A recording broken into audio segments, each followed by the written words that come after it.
you belong to, no matter where you come from, no matter what profession, we Nigerians are being killed. And our governments seem to be incapable of protecting us. We are part of the world community.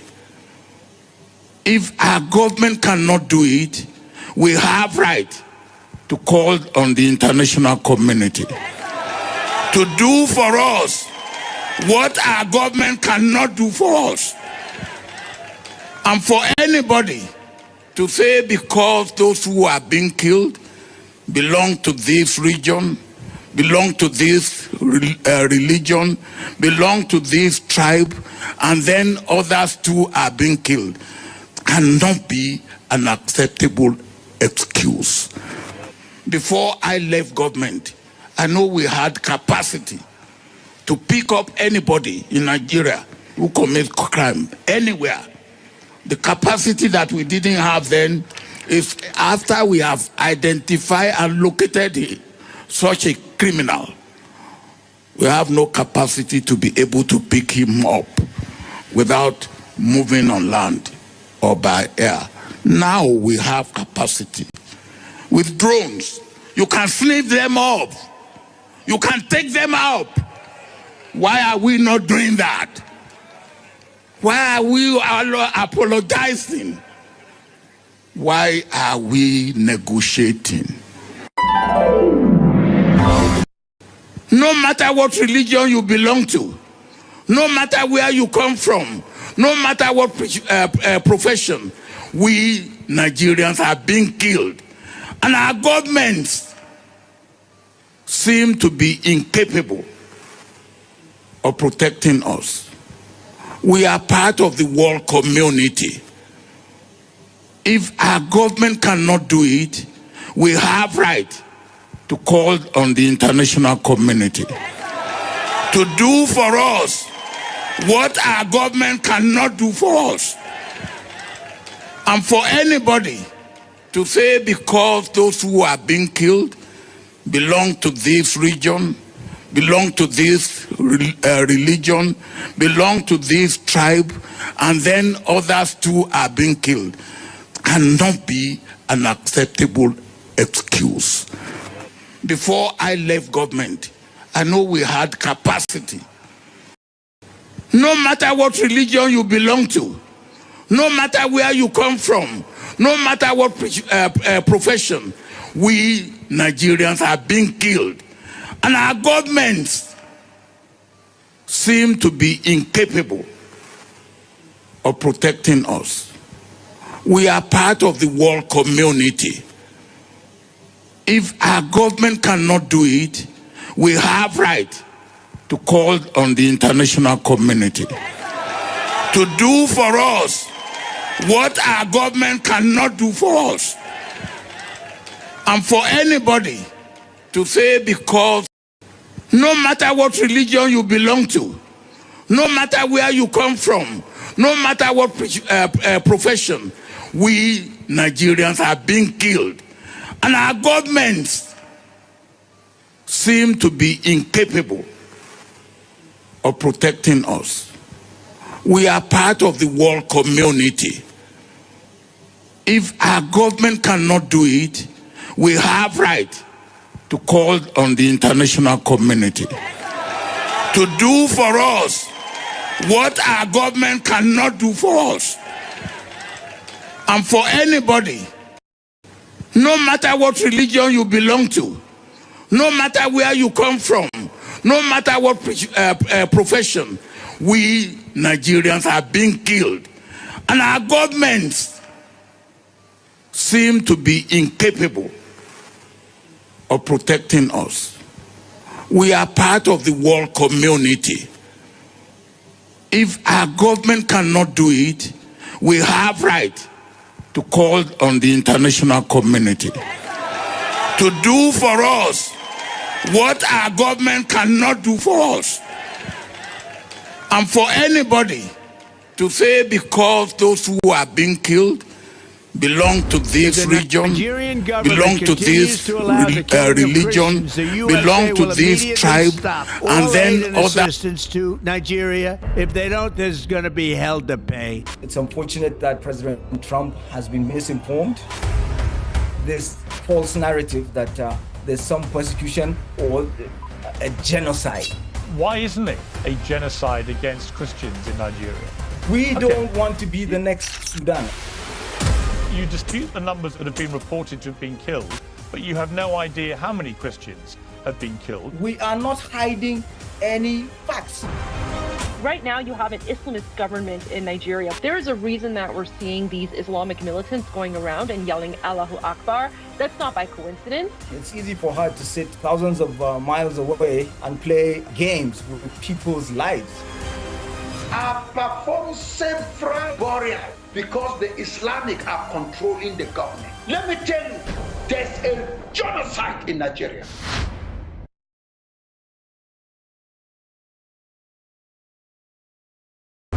If the Nigerian government continues to allow the killing of Christians, the USA will immediately stop all aid and assistance to Nigeria. If they don't, there's going to be hell to pay. It's unfortunate that President Trump has been misinformed. This false narrative that there's some persecution or a genocide. Why isn't it a genocide against Christians in Nigeria? We don't want to be the next Sudan.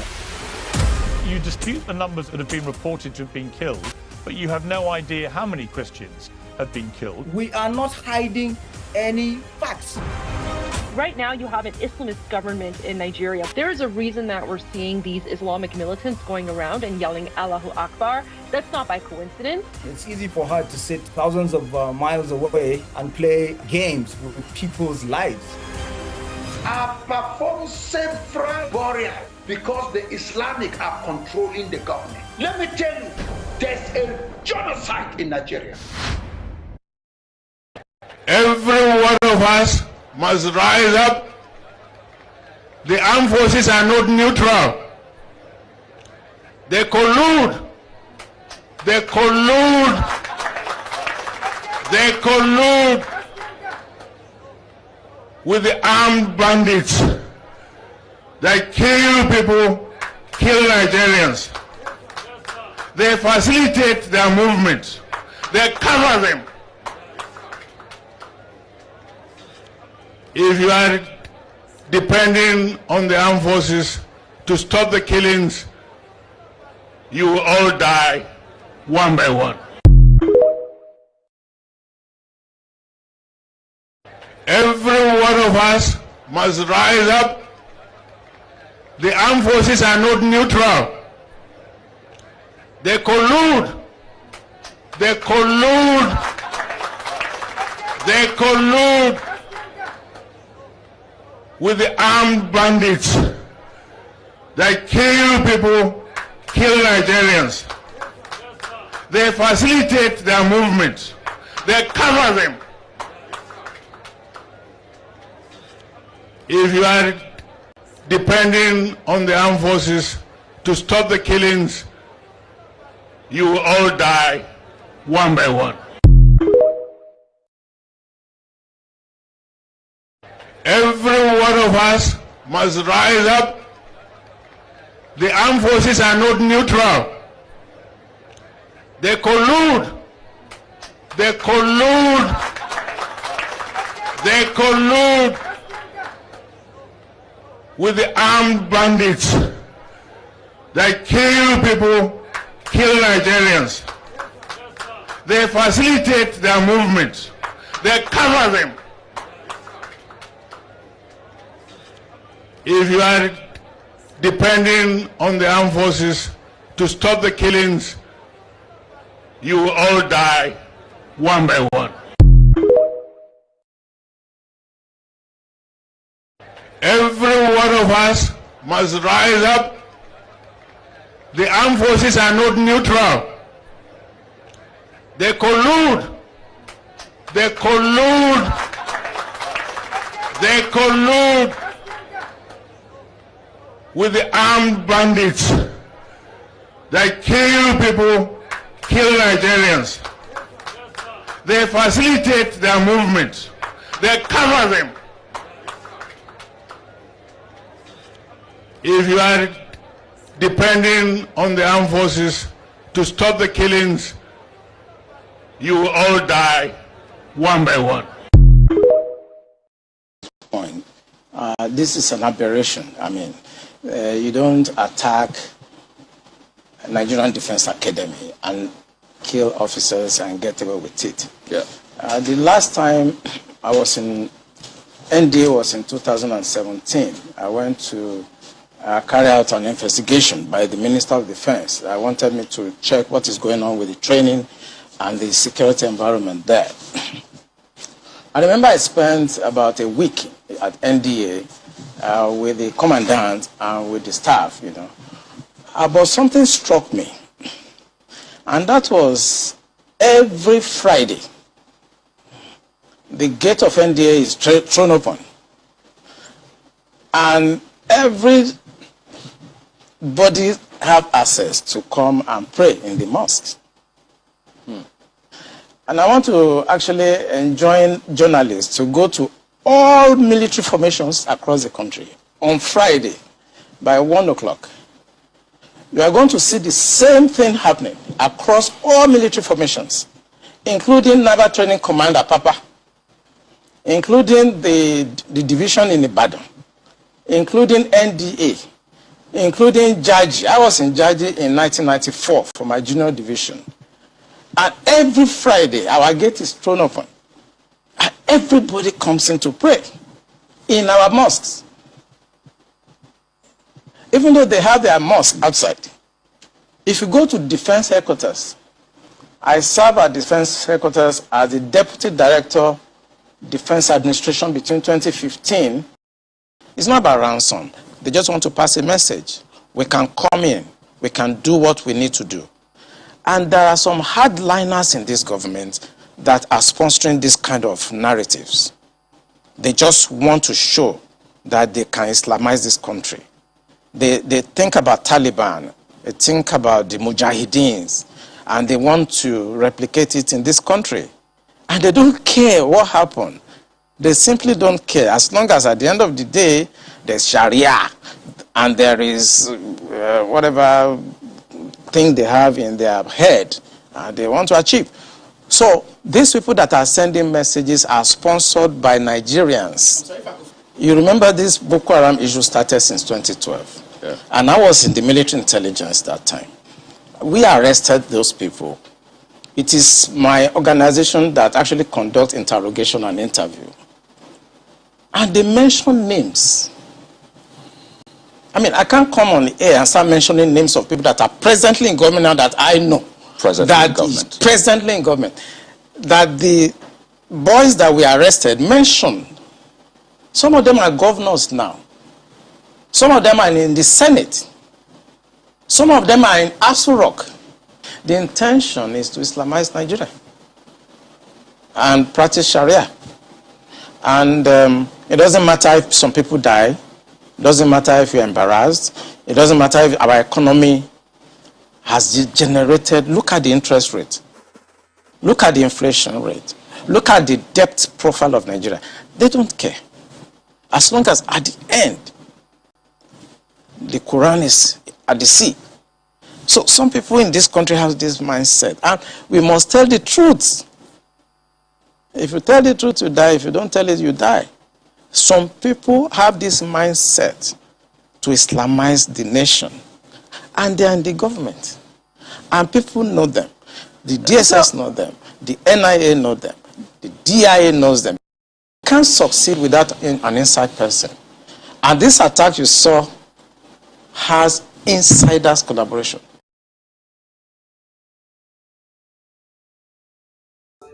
A minute silence to the fallen heroes of Biafra, and the time starts now.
We mourn our heroes past, we celebrate them. Our heroes living, we mourn them as well, as we continue to fight on to see that Biafra is fully restored. He say, he say, he say, he say.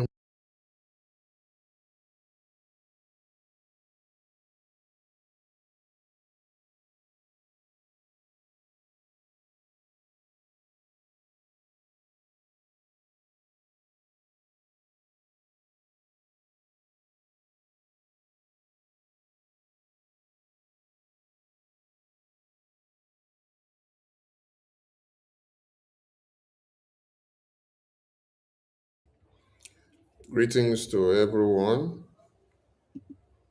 and I salute you from my end. Could be morning, could be afternoon, could be evening, could be night. In your time, salute all of you. And as you join us, please invite others to join us as well, because we are live and direct.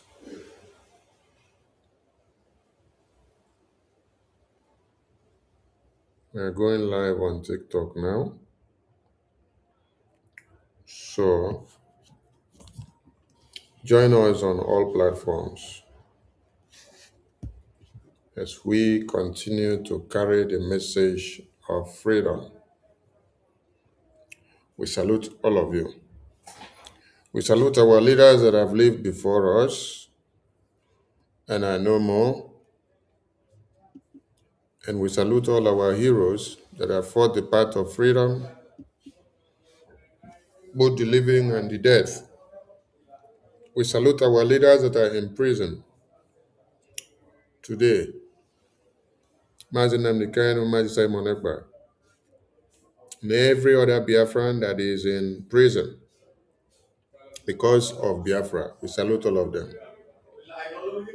We salute our heroes that are still fighting on, that are in the battlefield, the BDF, and every man and woman that is sacrificing his or her life for Biafra.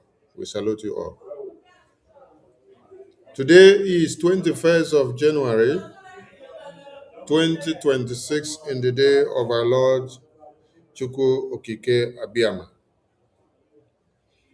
If on this very day and at this very point, the spirit of Okpabiasika in you have not allowed you to be delivered and to recognize the work of BRGIE under the present leadership since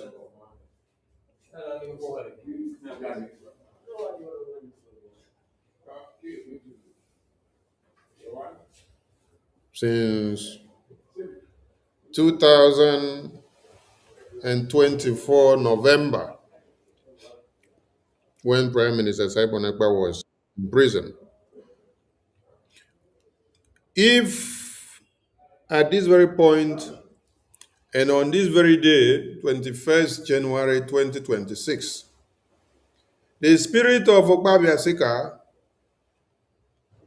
and Ifejina that is inside of you have not released you, have not left you, has not liberated you, for you to now know and understand that the person that has been carrying the burden and the cross of BRGIE since November 2024 to this day has been the present Prime Minister, Okechukwu Nkere. If at this very point and on this very day, 21st January 2026, the spirit of Okpabiasika and Ifejina have not allowed you to recognize and understand that our two leaders have been in prison And that since they have been in prison, it has been only one active leader that has been making things happen, that has been taking care of you and taking care of many things and taking charge and carrying the responsibility of many things and everything. If at this point and on this very day, 21st January 2026, the spirit of Ukpabi Asika, the spirit of Ifejuna have not left you and have not allowed you to recognize and to come to terms with the fact that since November 2024, that our leader, Mazi Simon Ekpa, the prime minister, then was imprisoned, that the only person that this leadership fell on his shoulder and had carried the responsibility from home and abroad, has carried the responsibility, even when they were two coup stage, which they destroyed our finance. Many of you did not have money to run any logistics. Even the convention that you went, Ngozi blocked the money that you all donated for the convention so that the convention will be destroyed. It is this same finance minister that look for money from where none of you knows to restore that lost dignity of that declaration on 2nd December. And since then, all of you have attacked and destroyed the minds of Biafrans on their financial commitment to this very government. It is not all about what we come out to do on Saturday and Sundays. For those of you that are very good in doing calculations, I want you to go and sit down and calculate. Finish the calculation and come back to me. When you calculate on Saturday, you calculate on Sunday, you add it up, tell me the total. Tell me whether that alone can take care of the entire lobbyists and technical advisors that we have in the US. Tell me if that alone can take care of the bills in Baltimore. Tell me if that alone can take care of the legal bills. Then tell me if that alone can take care of the logistics in the homeland. You come to the media, you carry the microphone. Wow, wow, wow, wow, wow, wow, wow, wow, wow, wow, wow, wow, wow. You shout, you make noise. You spend 6 hours to do broadcast. You shout, you make noise everywhere. You don't know that it is not all about what we do on Saturday and Sundays. But there are sacrifices that people make behind the scene that outweighs what you know, which actually goes down to make things happen without people coming to make noise on the social media. If there was no backbone, there will be no BRGIA today. It's not about us talking on the media, carrying the microphone and talk, create the awareness. After the awareness and no action monetarily, after the awareness and no action physically, after the awareness and no action logistically, after the awareness and the monetary values are not coming in to catapult the lobbies and the attorneys and the technical advisors, the legal advisors that we have in Washington, D.C., to catapult the defense to where they have to go. After the talking in the media, then no monetary values for the logistics to go to work. Do you think you would have had all the success that you've had? No, you will not have all the success. Even when Prime Minister Simon Ekpa was here, There was a secret behind that success. There was a man behind that success. Not a man that come to make noise in the media. Not a man that talk too much. Not a man that carries or raises his shoulder too much. No. Not a man that you even hear his name everywhere. He's a humble performer, a miracle performer that God has placed him. A silent displacer who does the work and then comes out to speak just few and keep quiet and mellow down. And then many of you took him for a fool because you took his subtlety to be timidness. When you kill Goliath, you are happy. But for Goliath to go down, you need a David. When you destroy a David, or a Joshua, or a Samson, or a Moses, in the day of war, you will cry tears and you will cry blood. If on this very day, and at this very point, 21st day of January 2026, you cannot open your mouth to give praises to Chukwu Okike Abiama for blessing you with Okechukwu Nkere. That means your generations are cursed. You have been cursed before you came to live because you don't know what God has given to you. Because even Mazi Simon Ekpa was always telling the entire cabinet that without Okechukwu Nkere, who is saving our ass on daily occasions, that shame would have been our portion. We wouldn't know where we would have gone. That God brought him to us and placed him for us for a purpose and for a reason. Many of you were clapping when Obatobie was saying it. When Odogu was saying it, you were clapping, not knowing that you're clapping with one hand and gnashing your teeth on the other end.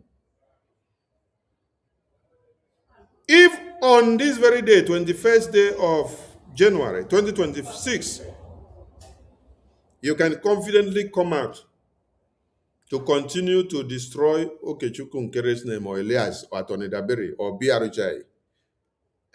Don't even talk about Sonny because Sonny is nobody. Sonny is a little finger. Sonny is a little finger. But there are men that God bless and place them for a purpose for Biafra. I continue to say it. Sonny is a little finger. And when I say Sonny is a little finger, I know what role little finger played in that very poet. But if on this very day, 21st day of January 2026, you are still there castigating Okechukwu Nkere, and you are still coming to come and say, he is not doing anything. You don't know him. Is our leaders that are in chains that you know. It is meaning that your brain is totally damaged. I want to ask many of you, is it our leaders that are in chain that have carried the burden of BRGI and Biafra and defense and the lobbying since November 2024 to this very day? Is it our leaders that are in chain that you see on daily basis, creating awareness, moving around, and doing everything, breaking all the bounds to make sure that Biafra is heard everywhere? Is it our leaders that are in chain that are talking to you every day? Is it our leaders that are in chains that are salvaging the situations every day? Is it our leaders that are in chain that you pick up your phone and call when you have trouble? Are you calling Mazi Simon Ekpa from inside prison while you have problem in one way or another? Are you calling Mazi Nnamdi Kanu from inside prison while you have one problem or another? While you have one necessity? Are you calling Mazi Nnamdi Kanu from prison? Are you calling Mazi Simon Ekpa from prison? Carry your phone as I speak now. All of you should carry your phones and check. Did you dial Mazi Nnamdi Kanu number or Mazi Simon Ekpa's number from November of 2024 to this very day, January 21st, 2026? Have you dialed Mazi Simon Ekpa's number and Mazi Nnamdi Kanu's number? And then he responded the call to you. And then he told you what you have to do. He told you that you should send the account number that I'm going to help you out, since you had monetary problems. I'm asking you, did he stay inside prison? Did Mazi Nnamdi Kanu stay inside prison? Did Mazi Simon Ekpa stay inside prison to approve of anything for you, or to do anything for you, or to submit any document to the US Congress while they are inside prison? Is it Mazi Nnamdi Kanu inside prison? Or is it Mazi Simon Ekpa inside prison that is doing it for you? Are you calling Mazi Simon Ekpa, Mazi Nnamdi Kanu every day with your phone from inside prison? Okay, Chukwunkere. It's good for you to call him when you have issues, right? All of you will call him. You carry phone and call him when it is about finance, because he's the finance minister. Abi? He has to do with the money, right? Okay. When it is time to destroy names, you destroy his name. Abi? When it is time to look for money and to look for help, you will not go and call our leaders that are inside prison. You will pick up the phone and call Okechukwu Nkere. That is the time you remember that he is here, he is not in prison. That time you will remember that you cannot call our leaders in prison. And even if you call our leaders in prison, even while they are here, the money is not in their hand. There are people that are born and they have money, but their hand is agamagom. Agamagom! Do you know what it means to have an uncle or aunt that has money, but you are crying to that your uncle or your aunt just to give you 1,000 naira? You cannot get the money. But when you call Okechukwu Nkere, you know go cry finish. He will have a solution for you. And you think that he does not know what he should be doing with his own money. That because his heart is built to be very good and to always be sympathetic and to listen and to respond to people's problems, you now think that you can take him for a fool. Oh my God. Why is this call coming?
Sorry for the distraction. Some of you have actually seen Okechukwu Nkere finish. So, some of you have actually seen Okechukwu Nkere finish because his soft mind, his willingness to help has been calculated as a fool. Yes. While there are many Biafrans that have money, but they cannot bring it out the way he will bring it out to support this Biafra.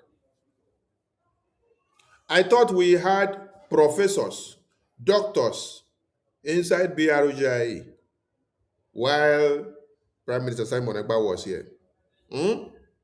We had professors, we had doctors, we had lawmakers in the legal field. They all had money. They make so much money in their work and for years. But whenever Prime Minister Simon Ekpa say, we need so amount of money for us to solve so problem for this government, that time you will not hear any of the professors or doctors or lawmakers. You will not hear them bring out any money that is near even 500 or 1,000. Except they are pressured, except they are cajoled before they will bring it out. Hey, they will give conditions.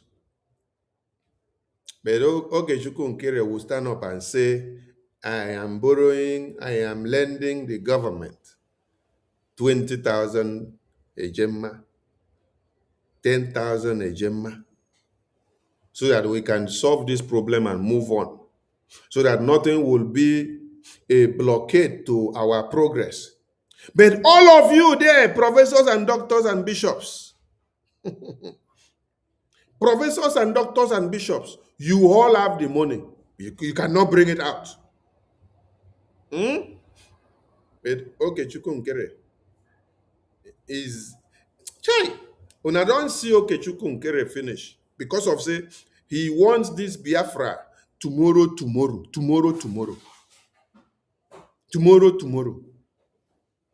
While all of you want to lock your own inside and keep, you don't want to bring it out. Abi?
So, professors and doctors full inside Biafra government cabinet when Prime Minister Simon Ekpa.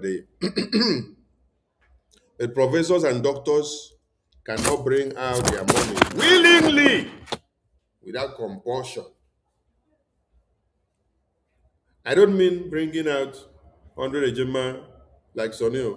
Sonny will bring out 100 Ejima who is suffering in Africa, while a professor and a doctor that is in Europe and America and UK will be bringing out the same 100 Ejima, 200 Ejima. Are you kidding? Is it 100 Ejima and 200 Ejima that you use to fight war? Is it 100 Ejima and 200 Ejima that you use to pay lobbyists and attorneys so that they can strike serious deals on the table of the lawmakers in America? If on this very day, 21st day of January, 2026, you are still shouting that you don't see what BRGIA have been doing under the able leadership of Okechukwu Nkere. Since November 2024, down to this very day, I want to also remind you people something. It is one thing for you to have a prime minister in office, and then you now have a backbone to that prime minister. When I mean a backbone, I mean financial backbone to the government. Most especially a government in exile that is struggling to stand up. A government in exile that is looking for unanimous support from everybody. You have a prime minister, that prime minister must have a strong backbone. If not so, his government will not excel. He will not have exploit. There was a secret, and it's available in every government. Where you drive the force, there must be financial backbone force. You had a prime minister, Simon Ekpa was in office. And then there had to be a financial backbone as a finance minister. When things are needed, the prime minister will call his finance minister and run to him. And then he will assemble a meeting. His finance minister will put heads together and then salvage the situation in whichever manner, not minding the repercussion. Today now, he is the prime minister. Nkere is the prime minister today. And he does not have someone to replace that kind of strong backbone which he was to Prime Minister Simon Ekpa. Are you getting the point? Do you now understand the kind of burden that is on his head? Who will he cry to that will be able to salvage or save the situation the way he was a backbone to be saving situation to Prime Minister Simon Ekpa? Now that he is the Prime Minister and he doesn't have strong hands like him, the way he was, as a strong hand, as a backbone to support Prime Minister Simon Ekpa while he was in office. If on this very day, 21st day of January, 2026, all of you that are shouting on the media, let me see any of you come out to the media and be shouting, you don't know Okechukwu Nkere. You will tell me whether it is Mazi Simon Ekpa or whether it is Mazi Nnamdi Kanu that is inside prison since 2021 and since November 2024 that you have been crying to every time that you have problem. You will tell me whether it is Mazi Simon Ekpa that is in prison that you have been crying to since November 2024 down to this very day. When last did you dial Mazi Simon Ekpa's number when you have problem, when you have issues? Is it Mazi Simon Ekpa that you run to in prison? Is it Mazi Kaduna that you run to in prison? Or that is when you remember to ring the phone of Okechukwu Nkere? That is when you all remember that, oh, Okechukwu Nkere is the man in charge. He is the head of BRGIA. But when you want to go to the media to destroy his name, destroy every process that BRGIA are doing, sacrificing their lives and working on every day. As we are here like this, we cannot travel to go to where we want to go. We cannot go to anywhere and do anything we want to do. We all love life. All of you will see comfort and do anything you want to do. But some of us cannot travel to go to anywhere. These are some of the sacrifices that we are going through because we put our leg in this Biafran cause. You think that Okechukwu Nkere would not love to travel to the Caribbeans? You think that he doesn't love to go and also have fun with whatever he wants to do with his money and with his life? But he is stuck one place because he has carried himself and sacrificed for Biafra. The same way that you see that our leaders in prison, Mazi Simon Ekpa and Mazi Nnamdi Kanu, have carried their lives and sacrificed for Biafra. All some of you do is come to the media and start destroying the effort of BRGI, destroying the effort of BDF, destroying the mindset of Biafrans and causing series of confusions. You will tell me whether it is Okechukwu Nkere that all of you carried your phone and call since November 2024 to 2026, or whether it is Mazi Simon Ekpa that you carry your phone and telephone them inside prison.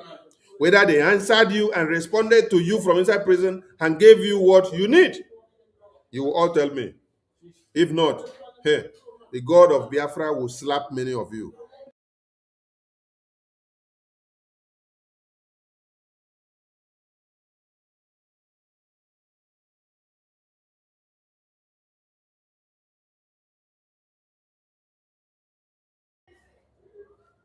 When you don't want to give honor and respect to who it is due, and the person that has sacrificed all his life, I want to ask you, all those bloggers and social media criminals and noisemakers,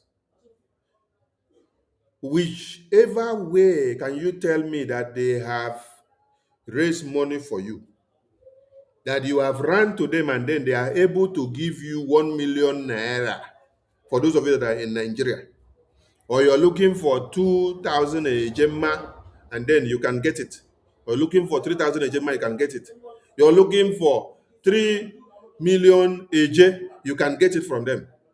How many times have you gotten it? Or you're looking for 10 million AJ, then they have given it to you. Or you're looking for 5 million AJ, or even 1 million AJ, or even 500,000 AJ, and then they have given to you. Can you bring me the proof? Can you bring me the proofs? No.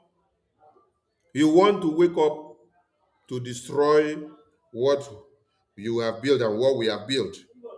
What we have suffered and built from November 2024, coming down to January 2026. Everybody should be careful because we are in 2026 and a lot of things are changing and many things are going to be brutal. It is either you are in or you are out. Yes, everybody should get prepared for the upcoming eviction protests in Biafra land. It is aimed at evicting Nigerian terrorist presence. Donald J. Trump said, take over your institutions. I don't mean a protest that you hit the street and you're singing and dancing and waving flag. You are just creating awareness. We're not talking of creating awareness. We have gone past the time of creating awareness. When you have declared the declaration or the restoration of independence of the Biafra, the next thing you do is to do what? Evict the remaining terrorists in your land. To tell the international community that you are ready And as you evict, you take them down. You raise your flag. You show that you have conquered this territory and that you are advancing. That is what we want to see. We don't want to see showy displays of the biggest flag. You do flag protests. Are you doing flag protests? Are you going to do flag protests from 2012 down to 2026? No. Any day you see Biafrans hit the street again, they are going to hit the street to the eviction of Nigeria in Biafra land.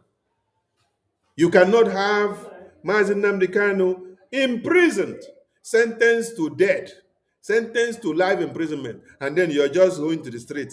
Nigeria release Mazi Nnamdi Kanu, you wave flag. Have you not done that kind of protest before? It is now that your governors and senators and your traditional rulers are now going to go and visit Mazi Nnamdi Kanu in Sokoto prison.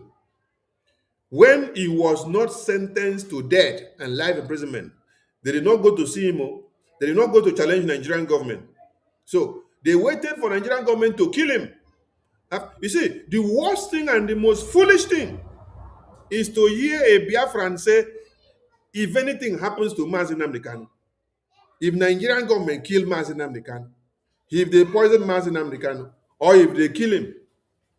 So you want to wait for Nigerian government to kill Mazi Nnamdi Kanu before you do something. What have you done when they kidnap him? What have you done when they refused to release him since 2021 down to 2025? What have you done when they now sentence him to death? What have you done when they now sentence him to life imprisonment? You are now waiting and saying, if they kill Mazi Nnamdi Kanu, if anything happens to Mazi Nnamdi Kanu, before you will now do what you have to do. You are a bunkum. That is the utterances of an idiot, because an idiot doesn't care about what he's supposed to do to make a change. It only sit down to be talking nonsense. Doesn't care about how many babies, women, and children have been slaughtered and outnumbered in their communities.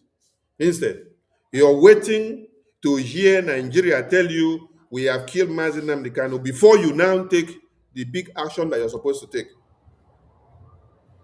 The same way they have killed Igonso, the same way they have killed many of your generals, the same way they have killed those that started the fight with Wazirige, the same way they have killed many Biafrans and even poured acid on many of them. What did you do? Oh, it is when they will kill Mazi Nnamdi Kanu before you now do your worst. Boko Haram terrorists is kidnapping people church by church and packing them into the bush. You have not done anything yet.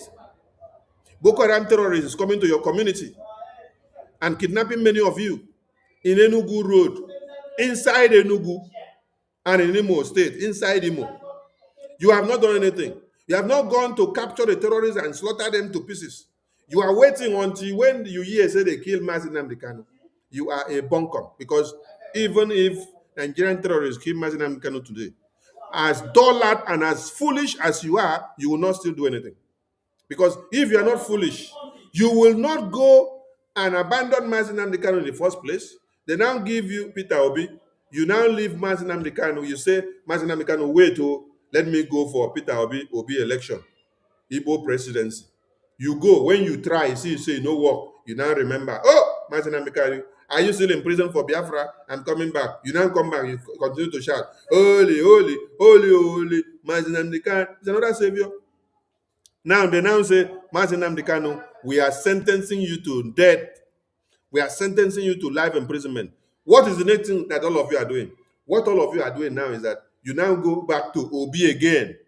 You are now shouting, obedient, obedient, obedient. This time it's not obedient under Labour Party. Obi, Labour, Labour, Obi, 99, Obi, 25, Obi, 100, Obi. This time it's not Obi under Labour again. This time you are taking Obi to where? ADC, Northern Region Political Party. They bring Obi from the east to come and put him there and place him as a statue just because of Biafra, so that they will destroy all your brains. So is it the same you that is shouting obedience under Northern Region Party, which they are eliminating your brothers and sisters? Is it the same you that is waiting and saying that when they kill Mazi Nnamdi Kanu before you come and do something in Nigeria, you are a bunkum. Wake up from your slumber. Yes. There is another message. We are asking and looking for Sultan of Sokoto. Sultan of Sokoto, after America bombed the terrorists in Nigeria, we have not seen Sultan of Sokoto come out to say anything. And we are looking for Sultan of Sokoto. Where is Sultan of Sokoto? We want Sultan of Sokoto. Yes. Those that have him should go and bring him. Wherever people have kept Sultan of Sokoto, we want him. Because we can't imagine that the children of Sultan of Sokoto who are terrorists were bombed because of their ignorant crimes. We can't fathom the fact that Sultan of Sokoto's children who are terrorists were bombed by American forces. And then after Sultan of Sokoto disappeared, Sultan of Sokoto did not say a word. The next thing all of you see is that there is escalating tension, escalating and increased bombing, more kidnappings. The question now is, where is Sultan of Sokoto? Because what we can see is that after American Department of War bombed the terrorists in Nigeria, Nigerian Army, Nigerian Police, Nigerian Air Force, they went to go and pay condolence visit to Sultan of Sokoto. You are paying condolence visit to Sultan of Sokoto as what? Did his children die? Did his wife die? Did his baby die? Did his mother or father die? Or did his concubine die? Did his sugar mommy or sugar daddy die? Or did his bere or his granite or magi, did he die? Where is Sultan of Sokoto? And why has he not said anything after American Department of War bombed his terrorist children who have killed and destroyed babies, women, and children of the Christians for the past 20 years? Gone are the days that you all use our lives to play politics. Yes, we are happy that we have been able to topple the awareness to make sure it goes global. That is why we are asking all those people that claim that Okechukwu Nkere is not the leader of BRGI since November 2024. We are asking them, is it Mazi Monegba that you have seen here since November 2024? Is it Mazi Monegba that have always taken care of your problems since November 2024 to this very day? Is it Mazi Monegba that you carry your phone and call from November 2024 down to this very day? Is it Mazi Monegba that you carry your phone and call? Is it the one carrying the burden of BRGIA from inside prison since the day he was imprisoned? He was sentenced to prison because of BRGIA. But while he is inside prison, he is not running the regular day-to-day affairs of BRGIA. So if you are still living in denial, you are still sleeping and you don't want to wake up, I will pour drink on the ground and call the God of our ancestors to block that your brain so that it will never open again. Because your brain needs to be totally blocked because you have a demented brain. A demented brain does not need salvage. You don't need to salvage such brain. Any brain that is not useful. Wetin Bible talk? Bible talk say, any tree that is not bearing fruit shall be cut off. And any fruit that is not useful to the community, any fruit that is not useful to life, you have to destroy such fruit. Don't even allow it to grow anymore, so that it will not come and contaminate and destroy the entire humanity. That is why these terrorists that you see that are emanating from Middle East, from Europe, from Africa, from America, from UK, from Asia, you have to eliminate them. That is a forbidden fruit that has come to destroy lives. That's why I continue to ask all of you, or some of you, yes, some of you, your brains are okay. While some of you, your brains have been damaged. And when I see that, we pray to God to deliver your brains and the cells inside, and you're not helping yourself. You know, heaven help those who help themselves. First, we will try to render that help for you. We will initiate the plan. If we see that you don't want to help yourself, oh my God, I will help that your brain to be totally blocked and totally destroyed.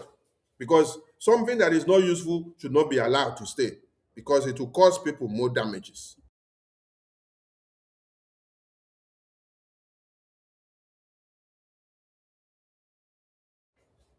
So wake up from your slumbers.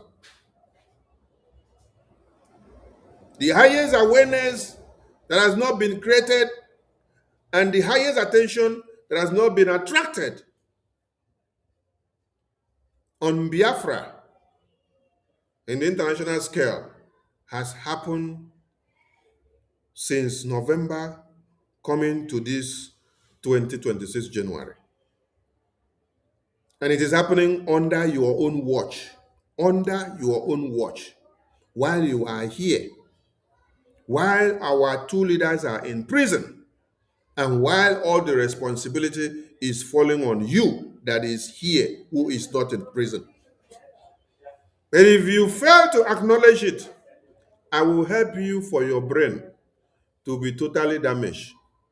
Because if your brain cannot be useful at this time, that America actually came to deal with the Nigerian terrorists for your own favor, if you cannot be grateful to what has been done so far, even Donald Trump himself, he's telling himself that God is grateful to him, that God is happy with him for what he is using him to do, because God has used him to stop series of genocide, to stop series of massacre that would have consumed your entire communities. But you cannot be grateful to him because the spirit of Okpabiasika and Efejuna has already taken up your mind. Let me know if it is our leaders in prison that you have cried to, that have taken care of your logistics, that have taken care of every day-to-day running of the affairs of BRGIA since November 2024 to this very day, which our two leaders have been in prison. I am asking you to let me know. Sultan of Sokoto, that has collected woto has gone into the oblivion. You cannot hear Sultan of Sokoto's voice. You cannot see him come out to appear and talk and carry mic and talk in occasions. Since the day that his terrorist children, brothers and sisters were bombed. But since ever his terrorist children have been bombing Christians and killing and kidnapping, from 2012 to this very day, you did not hear Sultan of Sokoto cry. You did not see him disappear from the media. You did not see him disappear from every public occasions.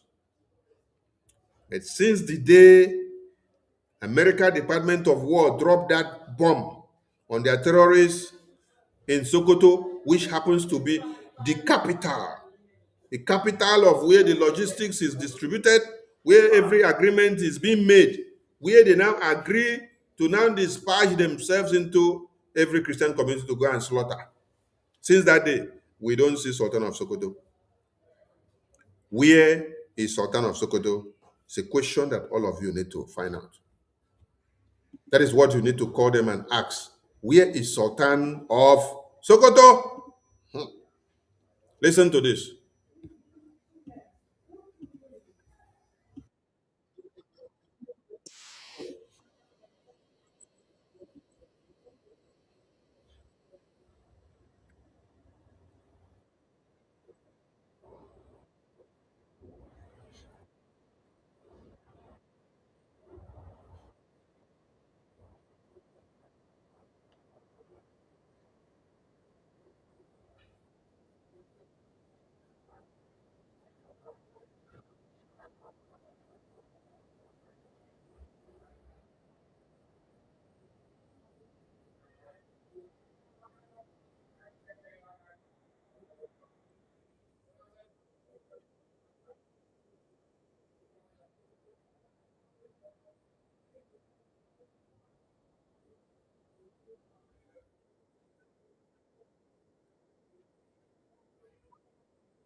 I actually thought I'm only I'm just opening the comment section now.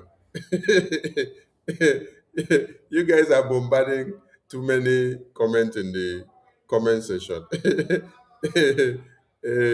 Some people some people are saying that they also want to visit Onitsha.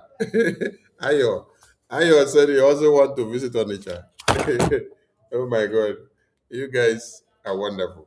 No sound, but I can see myself coming out with sound. Please, those that are listening, can you hear any sound? Someone just said no sound. Can anyone hear any sound? Please, if you can hear any sound, type on the comment section. If you can hear me speak, type on the comment section. If you can hear me speak, type on the comment section, please. If you can hear me speak, type on the comment section, please. Else I will have to refresh.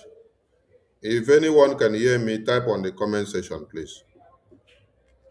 If anyone can hear me, type on the comment section. Type on the comment section. Okay, Igwe Peter said my voice is coming out. All right, Uche, my voice is coming out. Thank you. All right. Thank you, Felix. Thank you. Maritelkam, thank you. All right, Maziayo, thank you. Okay. William, thank you. Ogi Godomingo, thank you. Ikuku. Chuku, thank you. All right, all right. Jerome, thank you. Thank you, thank you, thank you. All right, thank you. Thank you. Thank you, thank you, thank you, thank you. Thank you. Thank you. All right, we have to continue. Yeah, I paused the video and I'm going to start playing the video again. You see, the terrorists were bombed because they have slaughtered Christians. And then I played a video at the beginning of the program where the Minister of Foreign Affairs of Nigeria claimed that there was no Christian genocide, that Donald Trump is going on false narrative that the Biafrans fed him. Let me play it again. If the Nigerian government continues to allow the killing of Christians, the USA will immediately stop all aid and assistance to Nigeria. If they don't, there's going to be hell to pay. It's unfortunate that President Trump has been misinformed. This false narrative that there's some persecution or a genocide. Did you hear that? This is a Minister of Foreign Affairs of Nigeria telling you that Donald Trump is lying, that there is no persecution of Christians or persecution of any religion, or that there is no genocide, that Donald Trump is basing his claims on falsehood that we, the Biafran people, submitted, because their main target is Biafran people are the ones causing them the problem. They identify us that we are their problem. They forget the fact that they have committed international kidnapping already. They are international kidnappers. They kidnapped Mazi Nnamdi Kanu from Kenya.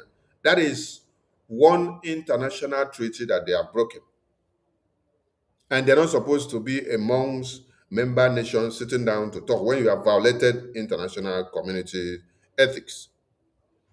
They also forget the fact that every other Christian that they massacre in Nigeria using this jihad, that they also have families and affiliates outside Nigeria who can as well tell their pastors, tell their MPs, tell their congressmen, tell their governors where they are, and also share real life stories. So as a Biafran, wherever they say you are the problem of Nigeria, you should be proud of yourself that you have been able to bring Nigeria to their knees in 2025. In 2025, you have been able to weaponize Nigerian nonsense against them. Yes. Because all the nonsense that they have been doing, you have used it to weaponize against them. You've been able to weaponize and activate U.S. foreign policy apparatus against Nigeria. As a Biafran, that is what you have done to them. You have activated credibility damage by exposing them and dragging their nyash out to international community for the entire world to see what they have been doing. Because the genocide and the massacre for years have been downplayed and blocked by the Nigerian government.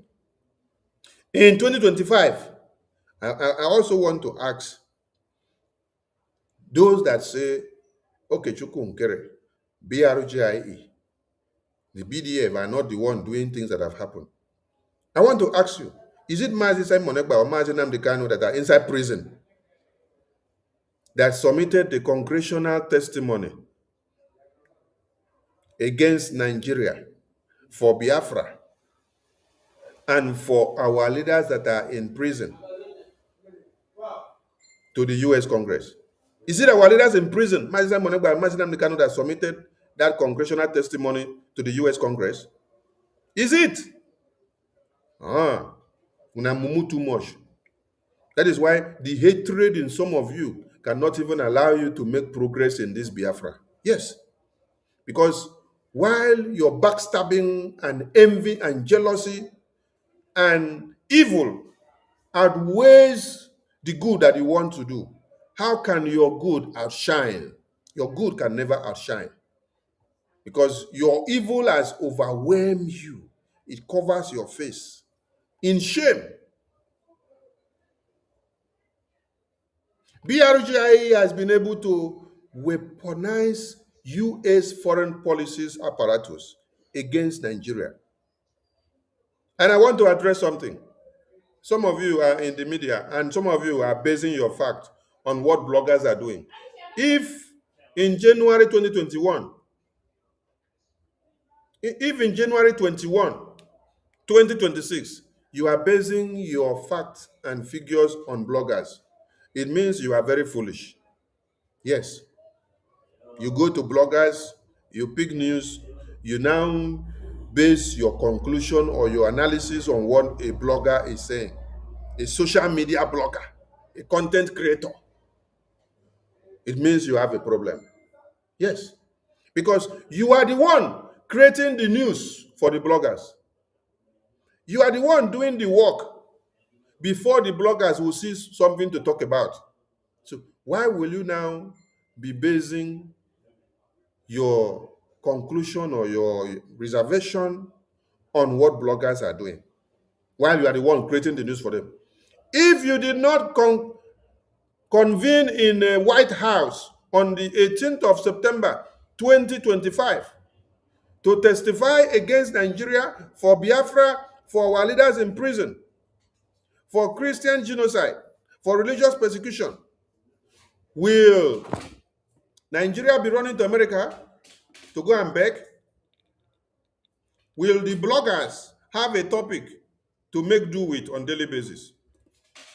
All what they are talking about now is the result of what you did in Washington, D.C.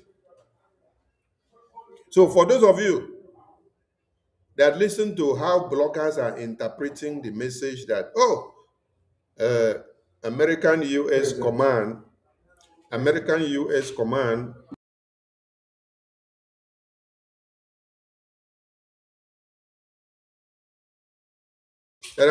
U.S. Command supplied weapons to Nigeria. I want to ask you, and that they are actually supporting Nigeria now, they are working with Nigeria. I want to ask you, did you see the weapons that they supplied to Nigeria? Did you see the weapons? Did they show you the weapons that they supplied to Nigeria? Did America Africom Command, US Command, did they show you the quantity or the quality of the weapons that they supplied to Nigeria? They did not show you. So why are you listening to social media bloggers? I want to ask you, do you think that American government, the Department of War, were able to strike the Boko Haram terrorists of Sultan of Sokoto in Sokoto on that very day? Did you think that they were able to strike those terrorists without intelligence gathering, with their drones and their airlifting of some things within the coverage of that place? Did you think that they just went to that place, they just strike, and then it went exactly to that place? There was precision in their strike. No. There has to be some drones and some intelligence gathering machine that is going to help American government to coordinate their intelligence surveillance from inside and outside, so that when they are projecting from the sea to bomb something and to destroy something, they will now juxtapose the precision accuracy of what they read with what they have planted inside that zoological republic and what they are standing outside here to coordinate. They have to bring down or to interpose the coordinates so that they will have precision accuracy in what they are doing before they will strike. If not, that is how some of you will now sleep and wake up and say, oh, America have killed civilians in their homes, but there was no collateral damages. So there must have to be some surveillance that American government have to plant. That is why you see that Nigerian government are not so happy that American government want to come and destroy the terrorists. Because to destroy the terrorists, if they are ready to collaborate, American government have to plant something from there and use that to do day-to-day intelligence gathering before they will now juxtapose it with what they pick from the satellites, from the outside Nigerian soil. They will be doing accuracy check, precision check, till the day they want to strike, so that when they strike, they will hit the accurate target. They will not miss. And what are the bloggers telling you? The bloggers are telling you, oh, America are now working with Nigeria. They have abandoned Christians. And they make some of you to turn your brain upside down.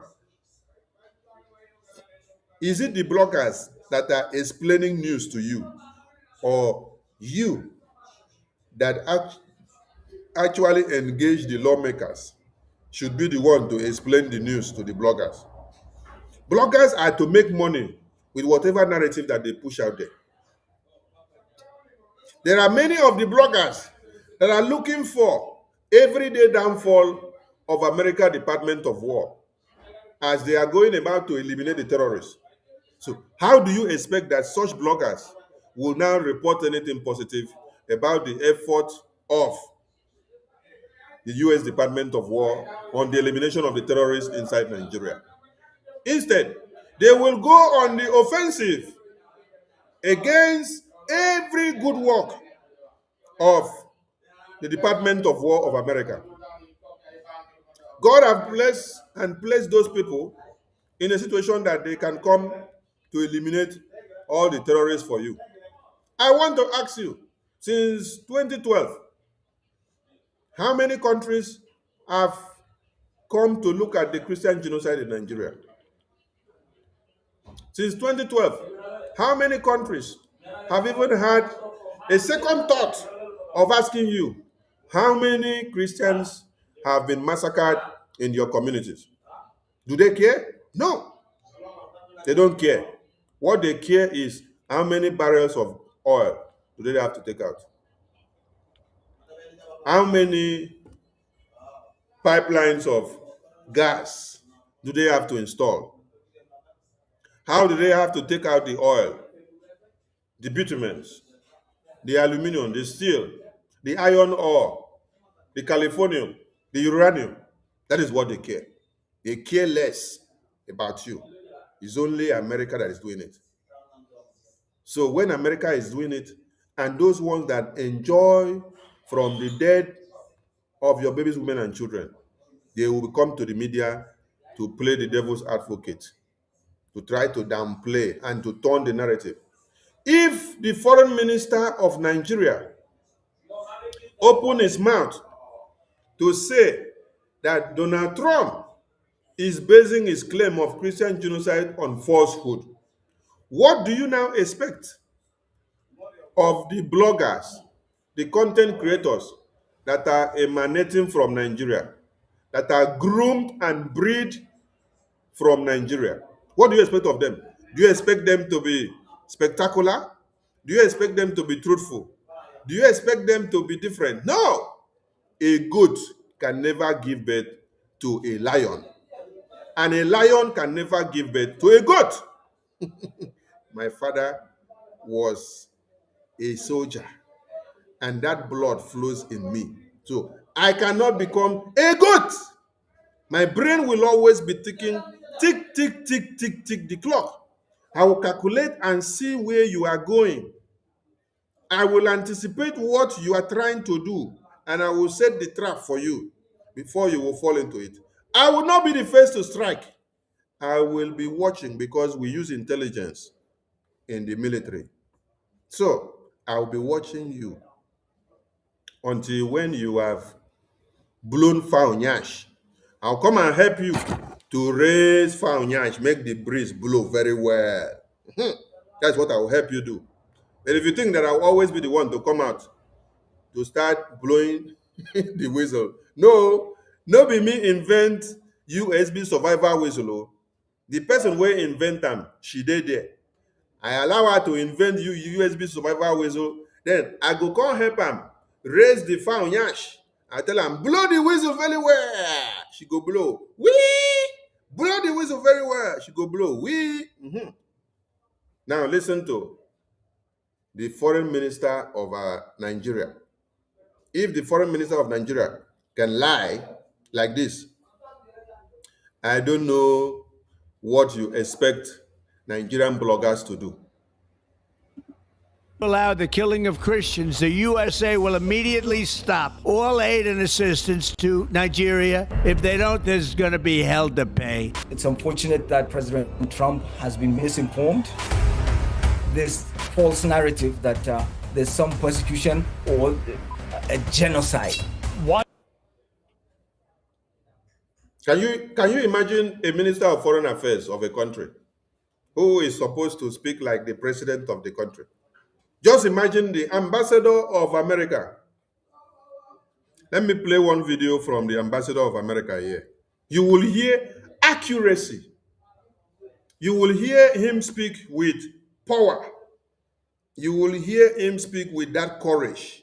he is speaking like the president of America because the power has been bestowed on him on that very seat. He's going there to represent the nation. So you will not see him speak with fear. He will have all the statistics on the table. Can you imagine a foreign minister telling you that in Nigeria, when the terrorists kill people, we don't count the record by religion. But yet, at the end of your statement, you now open your mouth and say Nigeria is a multi-religion. You say it is multi-ethnic and multi-religion. You say that you have Christians, you have Muslim, you have Hindu, you have the Jew. But you say when somebody is being killed by terrorists, you don't classify it based on what purpose or who is being killed, whether that person is a Christian or is a Muslim or is a Hindu, that you just counted that is a Nigerian. So there are some other set of Nigerians that you people have brought. You brought some other set of terrorists, then you brand them Nigerian, you give them Nigerian passport and identification. You now say you are all Nigerians. Then some set of Nigerians will have to rise up to kill some set of Nigerians. And those set of Nigerians that will rise to kill some other set of Nigerians, they will go to target where there is churches. They will go to target the people that do not imbibe with their settings. Where is the publication of Convert or You Die? I want to ask a question. Convert or you die. We want to see something. The Convert or You Die. Have you ever seen this kind of publication from the Christians? Have you seen the part of Nigerians that claim to be Christians that go with this kind of concept, telling people that they must convert or they die? Have you seen them? Have you seen the part of Christians in Nigeria that goes to particular communities and tell people convert to Islam, convert to jihad, or you die? And this is what the Al-Qaeda, the ISWAP, the ISIS, the Boko Haram terrorists are doing.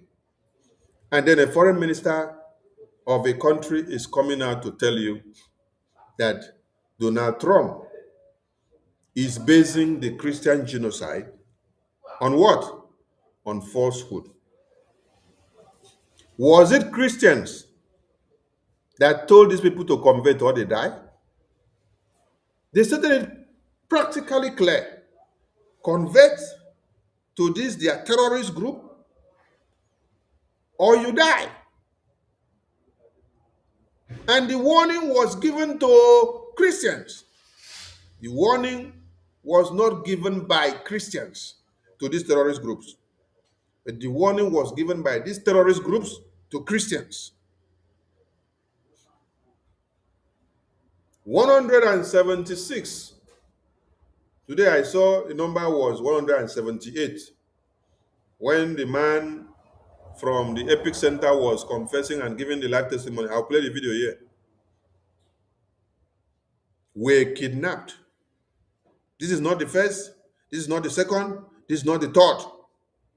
This is why we need more bombing of these terrorists by U.S. Department of War. So they can continue to cry. It's none of our business. For as far as you are targeting Christians to kill, we need more of this bombing on the terrorists. To Nigeria. If they don't, there's going to be hell to pay. It's unfortunate that President Trump has been misinformed. This false narrative that there's some persecution or a genocide. Why isn't it a genocide against Christians in Nigeria? We don't want to be the next Sudan. You dispute the numbers that have been reported to have been killed, but you have no idea how many Christians have been killed. We are not hiding any facts. Right now, you have an Islamist government in Nigeria. There is a reason that we're seeing these Islamic militants going around and yelling Allahu Akbar. That's not by coincidence. It's easy for her to sit thousands of miles away and play games with people's lives. I perform several burials because the Islamic are controlling the government. Let me tell you, there's a genocide in Nigeria. A minister of foreign affairs that is supposed to speak for your dear Nigeria, for those that are Nigerians, is actually the one telling you that what? That Donald Trump is lying, that there is no Christian genocide. And it is this same person that later came out and told you all that, oh, we coordinated the terrorist attack and we eliminated them, we approved it. While he was saying it, you saw the body language on him to show that what he is saying is a very big lie. How can somebody be lying in this very age, and you're lying and you don't even have shame, and people are looking at you and saying that you're lying?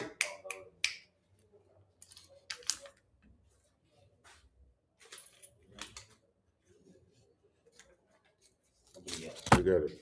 And today, he was on CNN, and he was still saying, oh, they don't need to take and escalate the issue like this, because they were asking him, what is it that Donald Trump bombed these terrorists last month?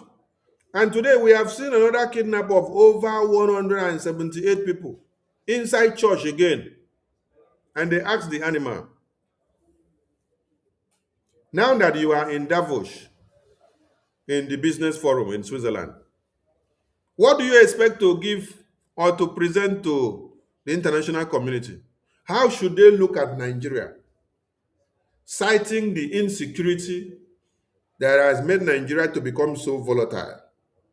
Do you know what this idiot said? This idiot said that he wants the international community and every country of the world to treat Nigeria and see Nigeria as normal as every other country in the world, that they should come and do business. You want people to come and do business and invest their money inside Nigeria where their lives cannot be secured. Few days ago, an Indian national, a citizen of India, was reported to have been kidnapped by the terrorists, and they demanded whether 200 million naira. The money is to be paid.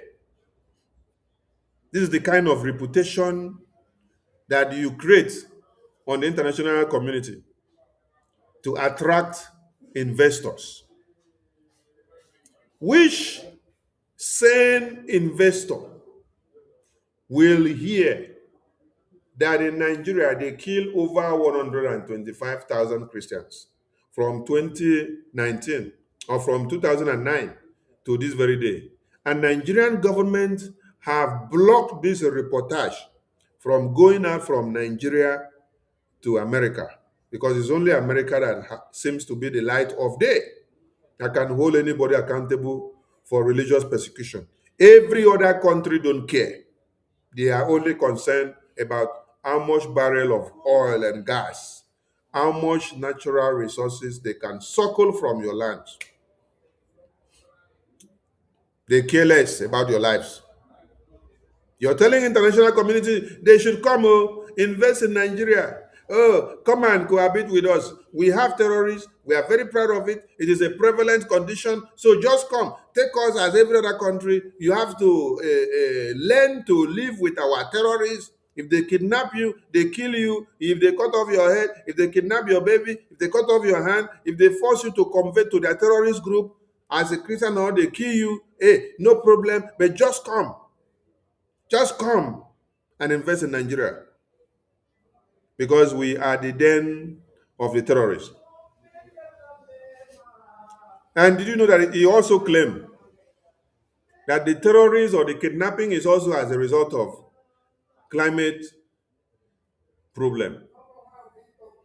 Yes, Because this is the narrative that they have painted for years, that the insecurity, that this jihad and this terrorism, that this Sharia is as a result of climate change. And I ask you, does climate change buy AK-47 to the Boko Haram terrorists? Does climate change procure trucks that terrorists have to jump in and haulage themselves from one state to another? Is it climate change that procure the weapons that these terrorists use to kidnap 178 victims in a church in Kaduna? Why didn't they go to kidnap those people in their own prayer house, in their mosque?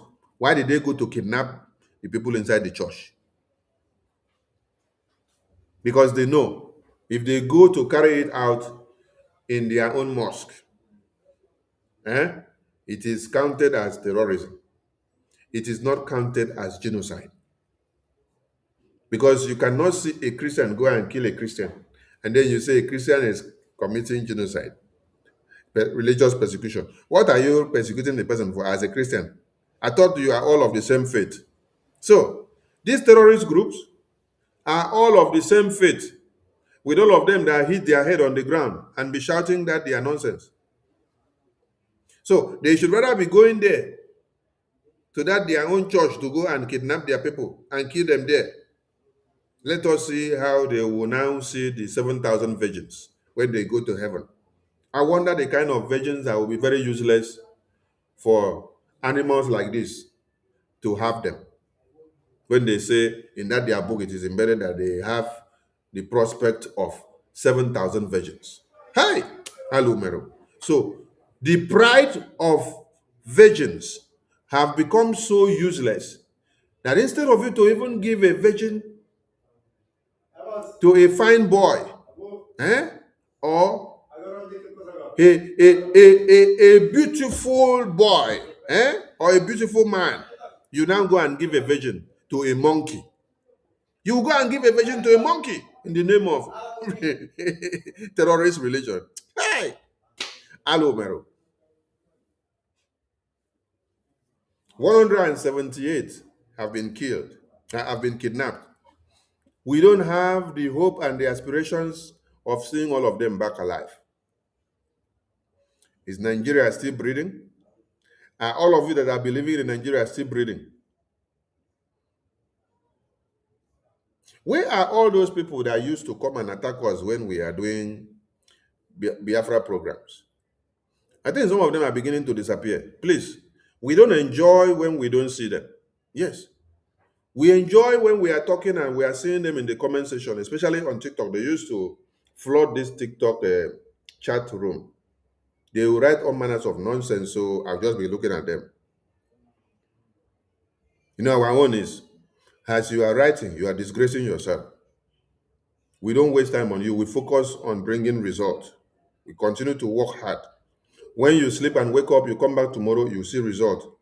As you're writing the rubbish, it is not me that will answer you. It is the people that see you in the comment section that will figure out your idiosyncrasy, and they will treat your fuck-ups. Because we are here for result.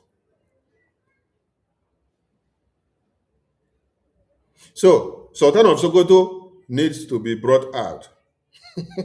You guys need to bring Sultan of Sokoto out from wherever he is. Look for Sultan of Sokoto. Drag him out. We want to hear him come and speak.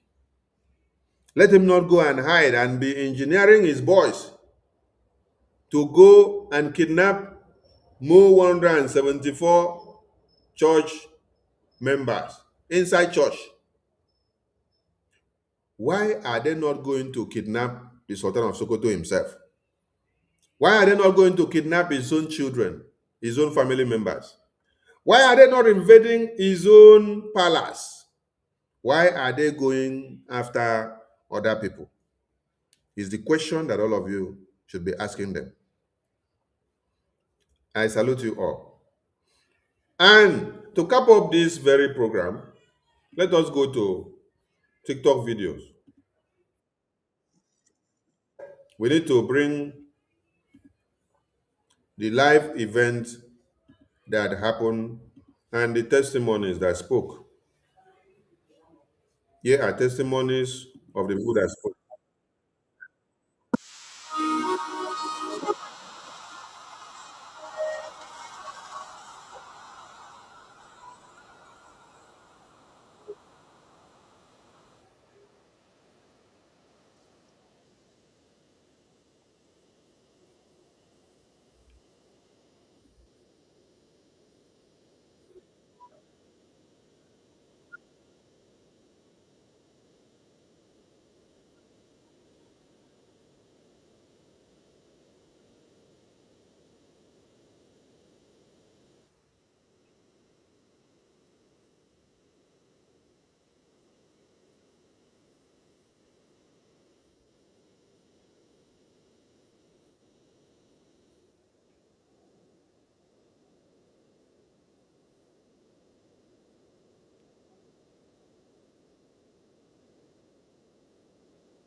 U.S. president sent to Nigeria. Why you need to divide the country so that Christians can be alive.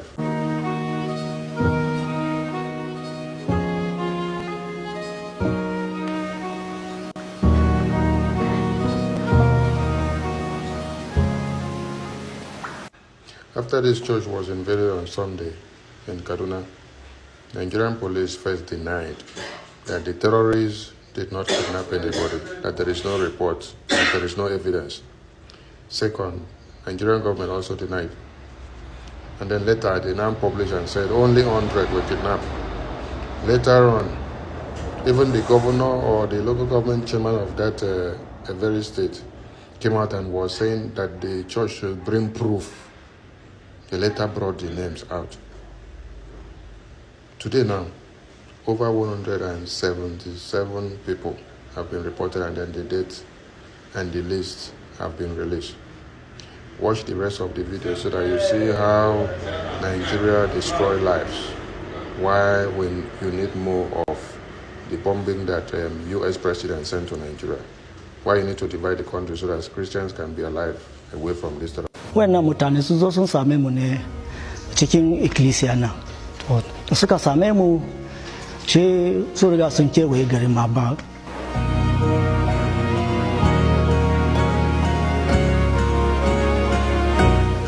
Ba wani abu sai duka an ka lura kaga kaina kaga wannan raunin da yi dukan da yi mun ne sun fasa mun kai.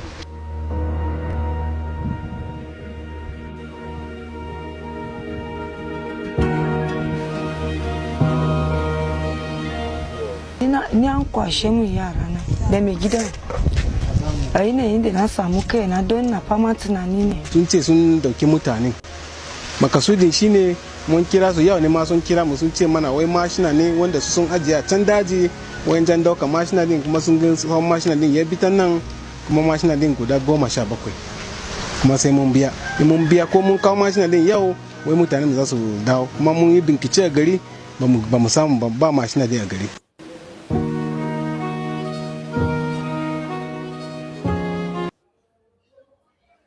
If there were no survivors to tell the story, the Nigerian government would deny that nothing happened. Now you can see survivors. You see those that they break head. You see those that they beat. Let's play the other one. Armed gunmen kidnapped dozens of worshippers from 2 churches in Nigeria. Here's more. They gather all the people, both the 2 churches, and then carry them away. That was Doga Yohana, who fled as armed gunmen stormed 2 churches in northern Nigeria during Sunday services. The attackers took dozens of worshippers from the Evangelical Church Winning All and the Alberika Cherubim and Seraphim Movement Church in Kaduna State. Another witness, Idris Madami, said he escaped the attackers, but about 20 members of his family were taken. He has not heard from them since. The kidnappings are the latest mass abductions in Nigeria. 20 members of his families were taken by these terrorists. 20 members of his families were taken by these terrorists. This is a family survivor. He has not seen them. He has not heard from them. He doesn't know their conditions now.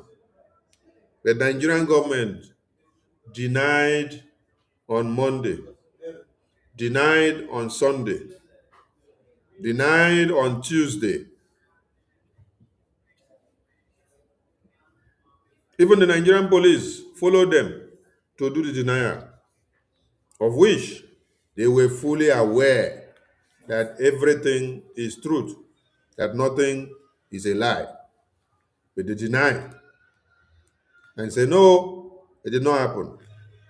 Nothing like that existed. And when the Minister of Foreign Affairs, that I played this video before, was asked today on CNN, that why did they, that why did they delay in their security architecture to eliminate the terrorists? Oh, they denied and said they should not portray the narrative the way it is coming. They should consider and understand that Nigeria is multi-religious, multilingual, multi-ethnic. He ran away from the question that they are not doing more to protect. How are you doing more to protect the people that are being massacred? And what message are you now passing to the foreign investors that are supposed to come in? He has not heard from them since. The kidnappings are the latest mass abductions in Nigeria. That's as the country is under scrutiny from U.S. President Donald Trump over the alleged persecution of Christians. On Christmas Day, Trump launched an airstrike in the northwest of the country, saying the U.S. would, quote, not allow radical Islamic terrorism to prosper. Nigeria's government denies any systematic persecution of Christians. It said it is battling Islamist militants and criminal gangs who abduct both Muslims and Christians, often for ransom. Armed gunmen kidnapped dozens of worshippers from 2 churches in Nigeria. Here's more. They gather all the people, both the 2 churches, and then carry them away. That was Dogayohana, who fled as armed gunmen stormed 2 churches in northern Nigeria during Sunday services. The attackers took dozens of worshippers from the Evangelical Church Winning All and the Alberika Cherubim and Seraphim Movement Church in Kaduna State. Another witness, Idris Madami, said he escaped the attackers, but about 20 members of his family were taken. He has not heard from them since. The kidnappings are the latest mass abductions in Nigeria. That's as the country is under scrutiny from U.S. President Donald Trump over the alleged persecution of Christians. On Christmas Day, Trump launched an airstrike in the northwest of the country, saying the U.S. would, quote, not allow radical Islamic terrorism to prosper. Nigeria's government denies any systematic persecution of Christians. It said it is battling Islamist militants and criminal gangs who abduct both Muslims and Christians, often for ransom.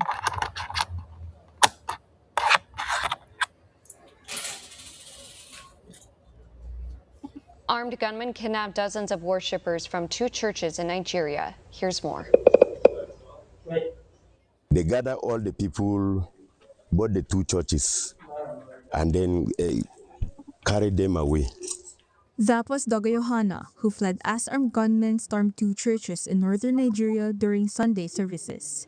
The attackers took dozens of worshippers from the Evangelical Church Winning All and the Alberika Cherubim and Seraphim Movement Church in Kaduna State. Another witness, Idris Madami, said he escaped the attackers, but about 20 members of his family were taken. He has not heard from them since. The kidnappings are the latest mass abductions in Nigeria. That's as the country is under scrutiny from U.S. President Donald Trump over the alleged persecution of Christians. On Christmas Day, Trump launched an airstrike in the northwest of the country, saying the U.S. would, quote, not allow radical Islamic terrorism to prosper. Nigeria's government denies any systematic persecution of Christians. It said it is battling Islamist militants and criminal gangs who abduct both Muslims and Christians, often for ransom. Thank you for everyone listening. Like we said before, this coming Sunday is our, not this coming Sunday, the next Sunday. Yeah, the flyer is on the media. Let's get the flyer. Let's share the screen of the flyer so that everybody can see the flyer. Let's share the flyer.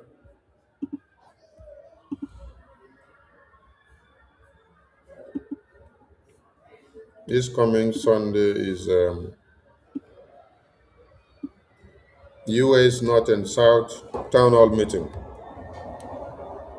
And we want everybody to tune in to come and support Biafra freedom.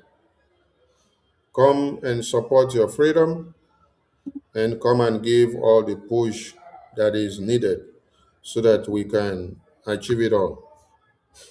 And everybody should get prepared of the massive eviction protest in Biafra land. Our aims and objective is to evict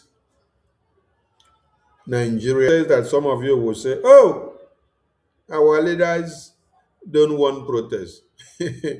I tell you that your leaders are in prison. Your leaders can never want protest while they are in prison. Your leaders can never want sit at home while they are in prison, because it is one of the fears that have been put into them. They will give them the hopeless hope that if they stop you in doing anything that you have to do, that they will bring them out tomorrow. That is called hopeless hope. Are you getting the point? Hopeless hope.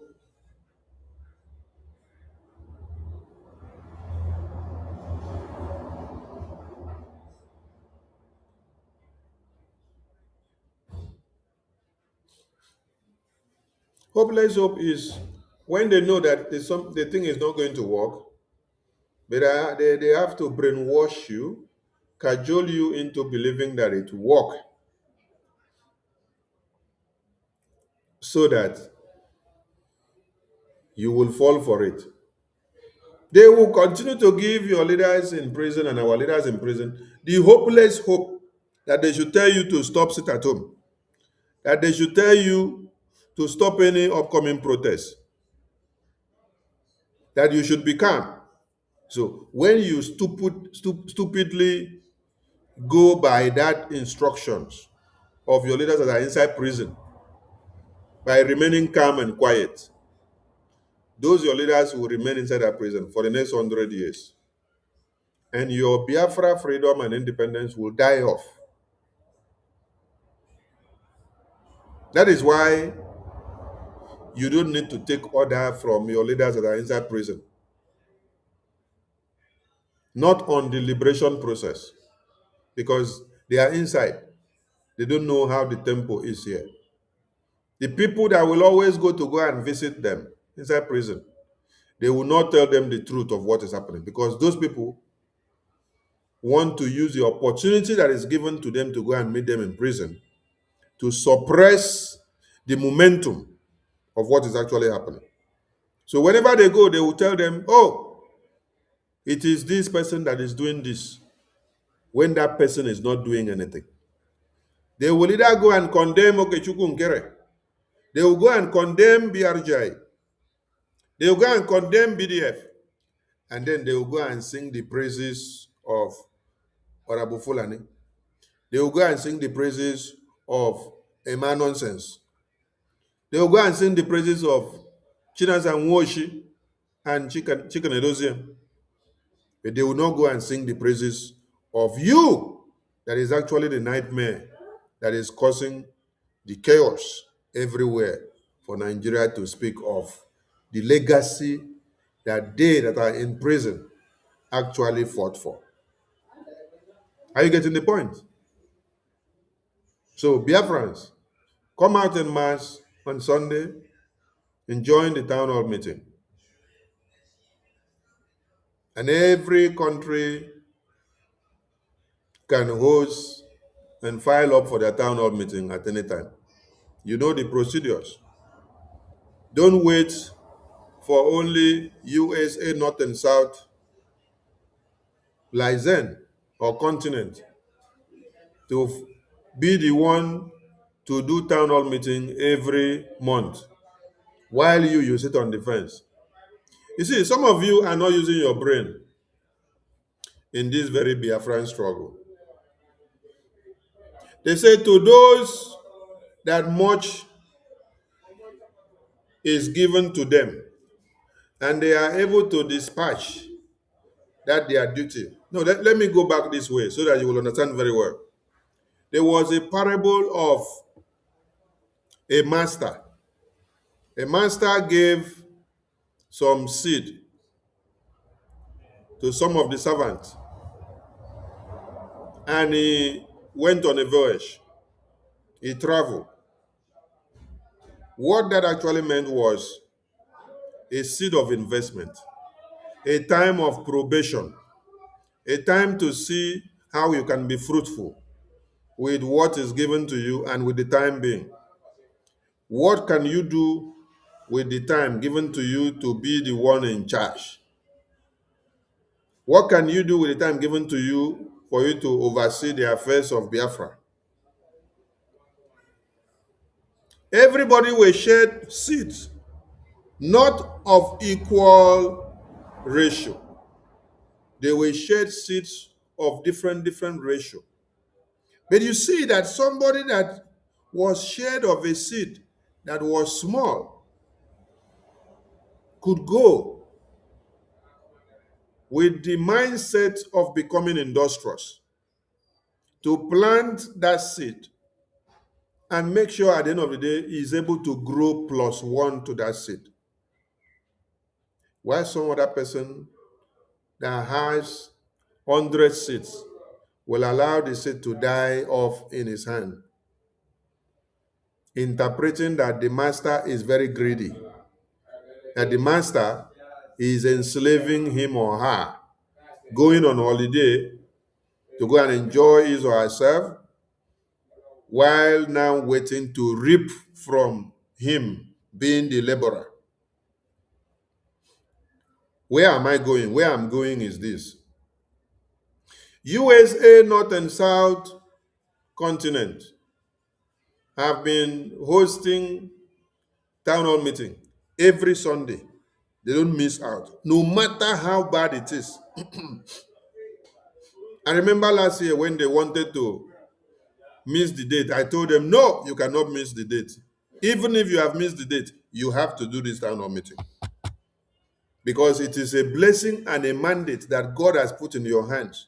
You don't know what God is doing for you. As you're doing this town hall meeting every month and keeping the candle shining, God is replenishing your pocket. God is opening more doors for you. God is promoting the people of America, North and South. God is increasing your strength. God is replenishing your pocket and making your fountain never to dry, and your system to continue to increase. If USA North and South are doing town hall meeting as a continent, every month they must. Every month they must. Tomorrow now, if we say, let us give the biggest award or the biggest position in this government by continent, then we decide to go by their report card of activities. Then we find out that it is USA North and South that has been super active in their contributions, in their town hall meeting, in their dedication And in their sacrifice to this BRGIE, then we say, USA, win it.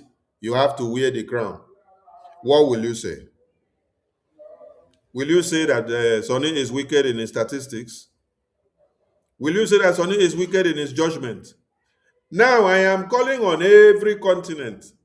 I want all of you to drum the competition with USA. The competition with genocide against Christians. Draw the competition with USA North and South continent. That is what I'm saying now. Draw the competition, draw the line with USA North and South continent. Meet their match. As they are doing town hall meeting every month, try to meet their match.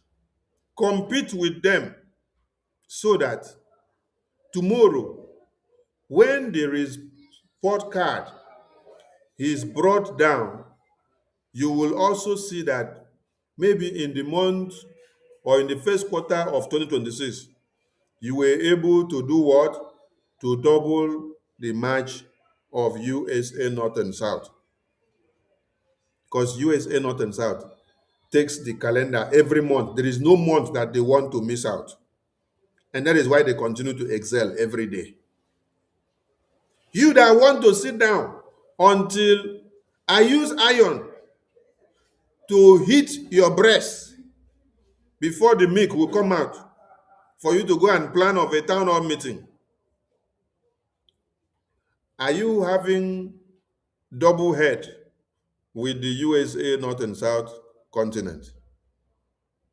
Is it not the same head that you have that the USA North and South continent also have? Is it not the same head that you have that the reps and admins of USA North and South have that you have in the African continent? Is it not the same head that they have that you have in the European continent? Is it not the same head that they have that you have in the Asian continent? Is it not the same head that they have that you have in the UK? I am asking all of us. So, as USA North and South are challenging and taking every Sunday, every month, I want to see the same match of challenge from every other continent. That's why I normally say, I love it, challenge you. I love it, challenge you. I love it, challenge you. I love it, challenge you. If you were sluggish in 2025 and 2024, speed up in 2026 and make a difference. So I appreciate all of you for all you've been doing, both those that do their town hall meeting once in a while and those that do every month. But I want many continents to start challenging USA North and South. That is my dream. When there is no opposition, I don't like it. When there is no challenge, I don't like it. You make the house dull. I want to see challenge. Yes. Challenge USA North and South in a town hall meeting. That as they are coming up every month, they don't fill the form. Their flyer come out. I want to see other continents do the same. Yes. By so doing, you see that USA will now see that they now have concurrence and they will now think of something else. Before you know it, they will devise another tactics. We want to see it happen. So while on the 25th, we assemble in USA North and South, and on the 1st of February will now be the all-continent combined town hall meeting. All-continent combined town hall meeting.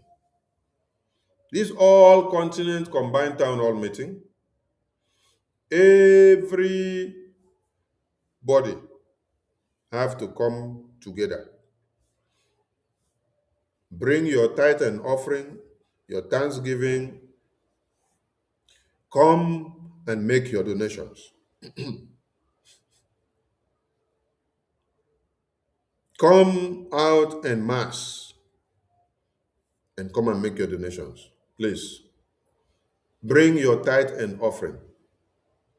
And for some of you that are complaining about flyers that you see our PM address as acting PM, these flyers have been in circulation for the past weeks before our new PM was elected. Our new PM was elected just a few days ago. That is to tell you that we did not preempt our new PM coming into office. For us to have changed flyer 3 weeks ago. So the flyer is with the old title. New flyers that are coming out will come out with the new title. I don't know why some of you will be so concerned about the title of the flyer. Instead of you to be concerned about the remarkable result that is coming out, you're concerned about title of the flyer. And let me use this opportunity to address something. This is our very new PM. He's not so concerned about that title. That title that you people have given to him is actually increasing his burden. Yes, it is a load, but he's not complaining because he's doing it with joy for Biafra. If he was not ready, he will not walk in to carry the cross. Just like when God said, "Whom shall I send to go to planet Earth to save my people?" Jesus Christ said, "Here I am, send me." Did you hear Jesus Christ get so worried about the name, all the titles they give him? No, he's not so concerned about the name. But the sacrifice he did outweighs the name that they gave him.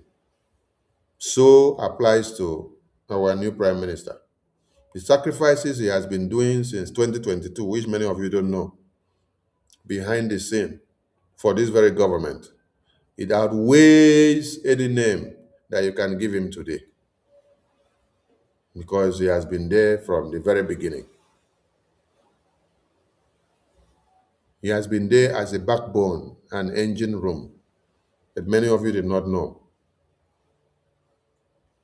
That is why when our PM, Simon Egba, was imprisoned in November 2024, when conditions came out for an acting prime minister to be elected, he is the only one that met those conditions, those criteria that were stated out.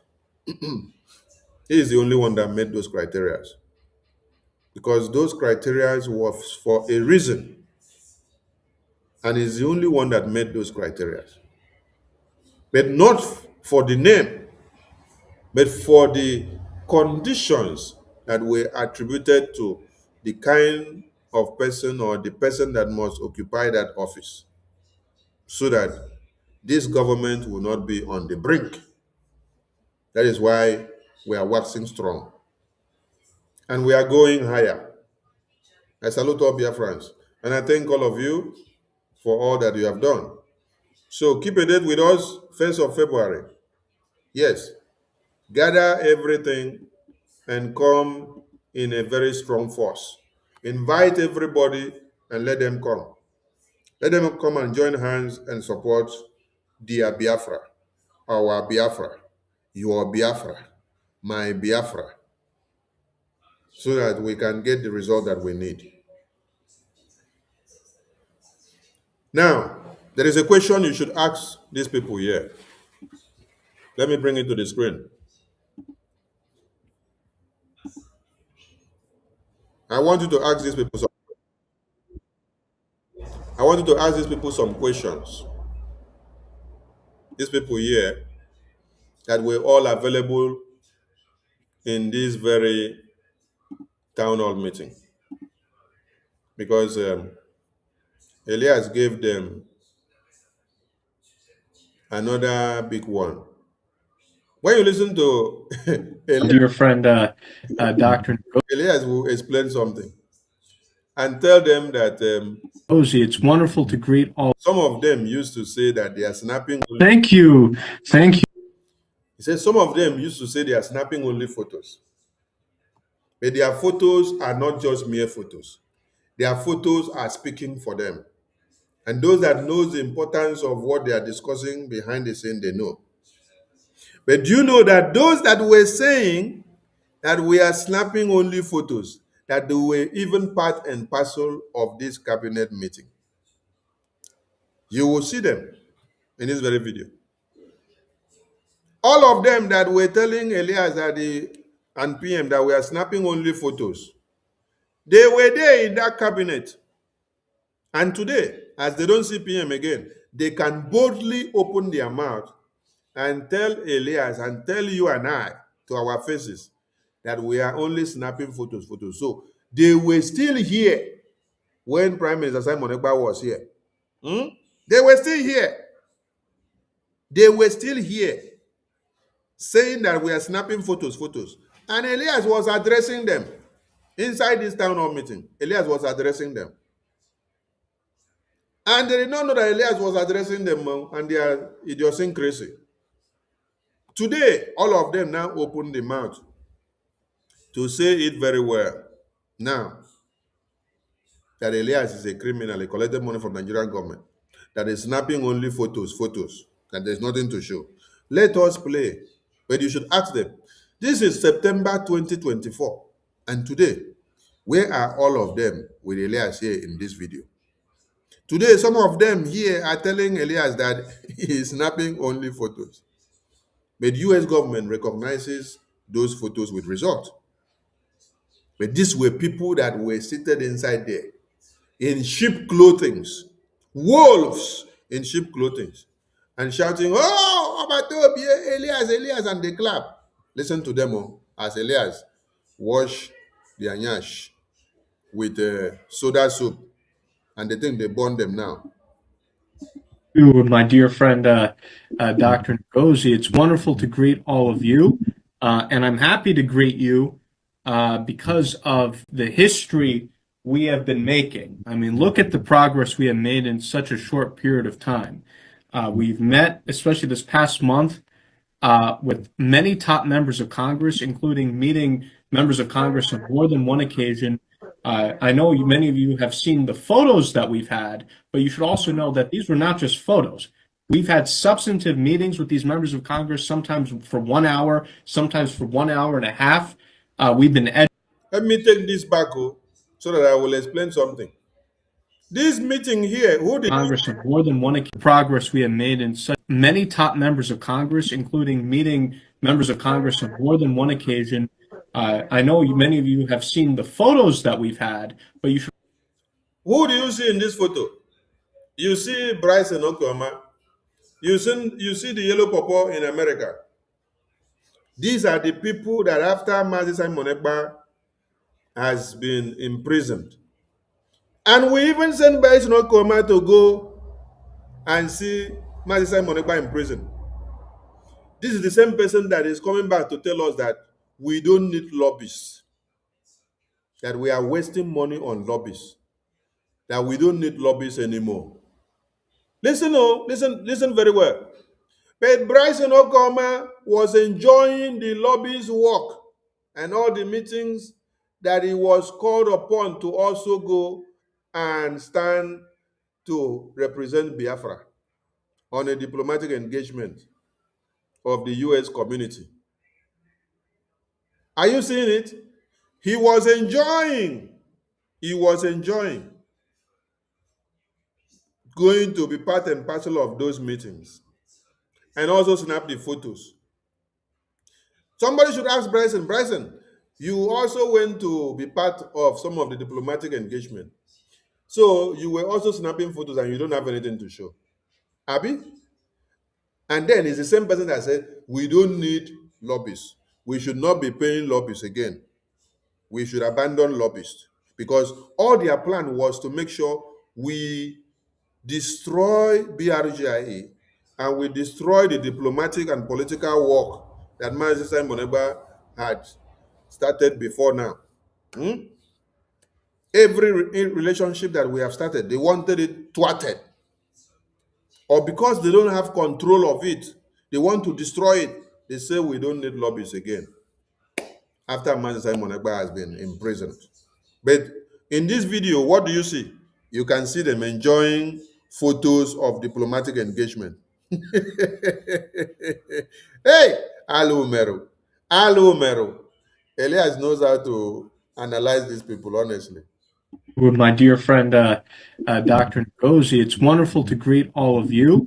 And I'm happy to greet you because of the history we have been making. I mean, look at the progress we have made in such a short period of time.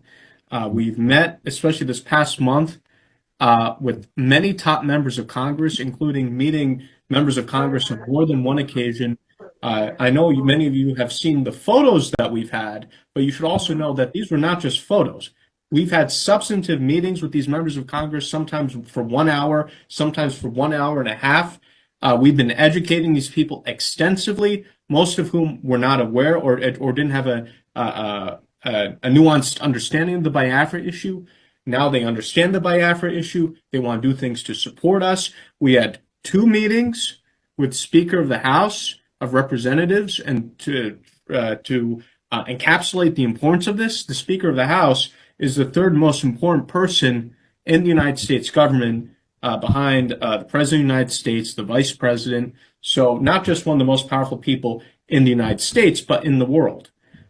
We met with the top people, not just people in Congress, but top people in Congress, chairman of committees, chairman of the House Foreign Affairs Committee, Mike McCall, chairman of the Africa Subcommittee, John James.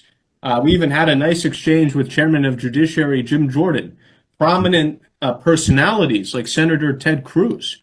And so we've made enormous progress, and now we're going to be moving from the awareness stage, which we will be continuing because there are 535 members of Congress.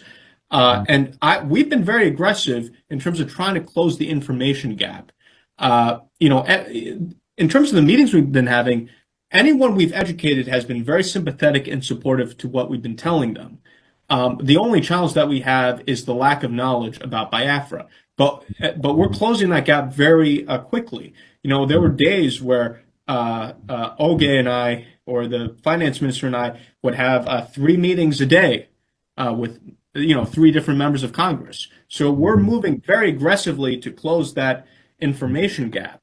And this is really historic, the level in which we're having these meetings. I mean, frankly, I'm not sure if Tinubu could meet with some of the people we met with, frankly. I don't think he would get his appointment. So I think we should be very proud of all of our ministers. You should be all very proud of yourselves. I mean, every day we're having so much success in D.C. I'm punching the zoo in the face every day, and I've been punching them so much now my hand's getting tired. I have to take a little bit of a break this weekend because we've put them on the defense. And we see this. We see this in very practical terms. The Nigerian government is so scared now that they're having their army, reach out to Amnesty International, to ICC. They're crying to these people because they're totally freaked out by our meeting with the Speaker of the House and members of Congress, and we're going to get them more freaked out.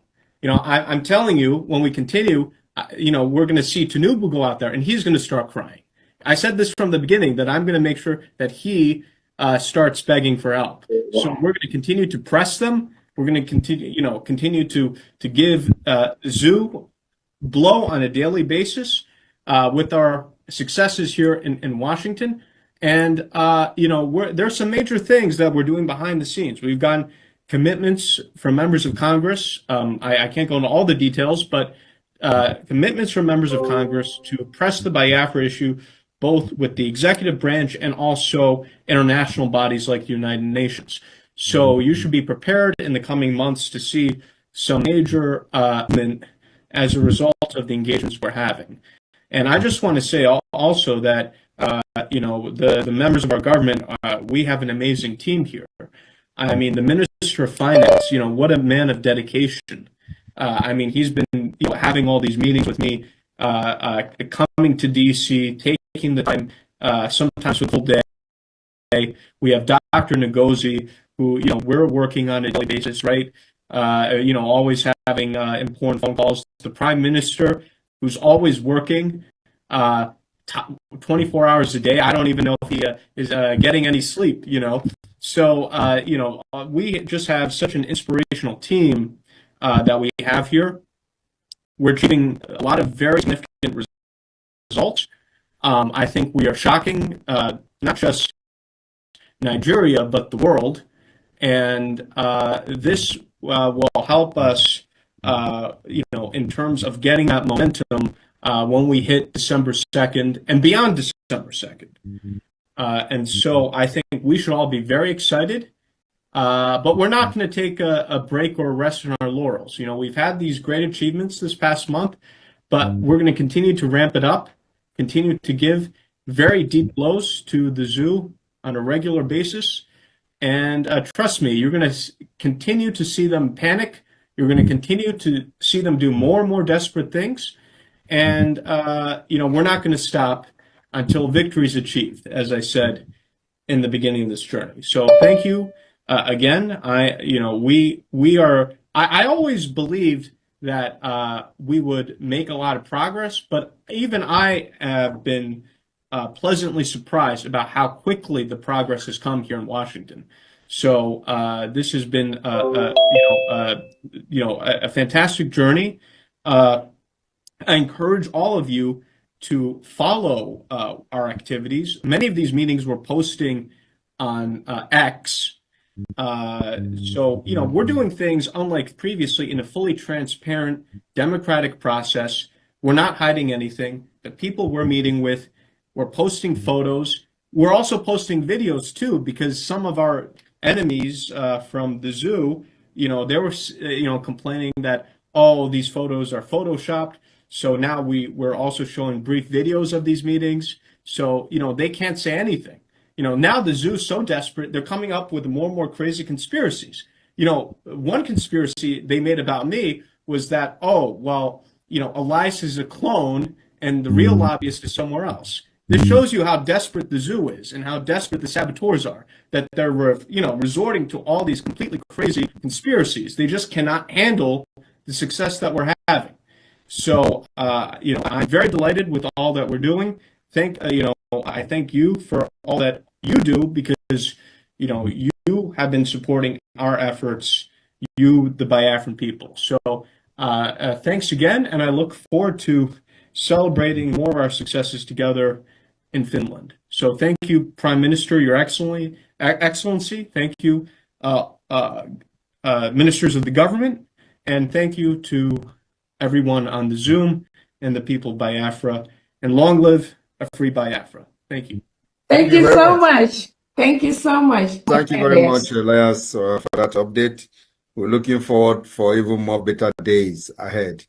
We know that we are going to break many walls and many doors. Yes. You have done a very good job, and do not worry about what the enemy says and how they will push their propaganda, and it is part of the game. So, what we do is that we use them for our own benefit. So whenever they make this propaganda, they promote the activity of the government. And any day they stop the propaganda, we manufacture something for them to continue. I'm telling you, that's the only way we create awareness. We use our media, use their own media too. So while they are busy thinking they are making propaganda, we give them more job to do. And of course, when people go to watch them, they are not just only taking in, assimilating what they are saying, they are also going to look at our own side. Yes. And then they make their own judgment. That's exactly what is happening. So that's why when the more they do this propaganda, the more they go down. And they will never understand how it is happening. So people will go and listen to them, and then they will come to us to know what is actually going on. And when they see, they judge, the two, and they will leave them and they run away from them. So that's exactly what is happening. So let them continue. And anytime it look as if the propaganda is reducing, I will do something else. Yes. I am telling you the fact, I can never allow them to have peace. I will bring more things for them to continue to do propaganda. Believe me, the more propaganda, the more the government is excelling. Go and check it. Anytime the propaganda stops, it's as if something is taken away from us. So you must understand that that is the only way we promote our own activities and projects through their own media. Yes. Well, I assure you, Prime Minister, we'll continue driving them crazy on a daily basis. Yes. And if I could, and if I ever find this Elias clone that the zoo says exists, I'll let you know if I find this other Elias. So. Yes. Thank you very much.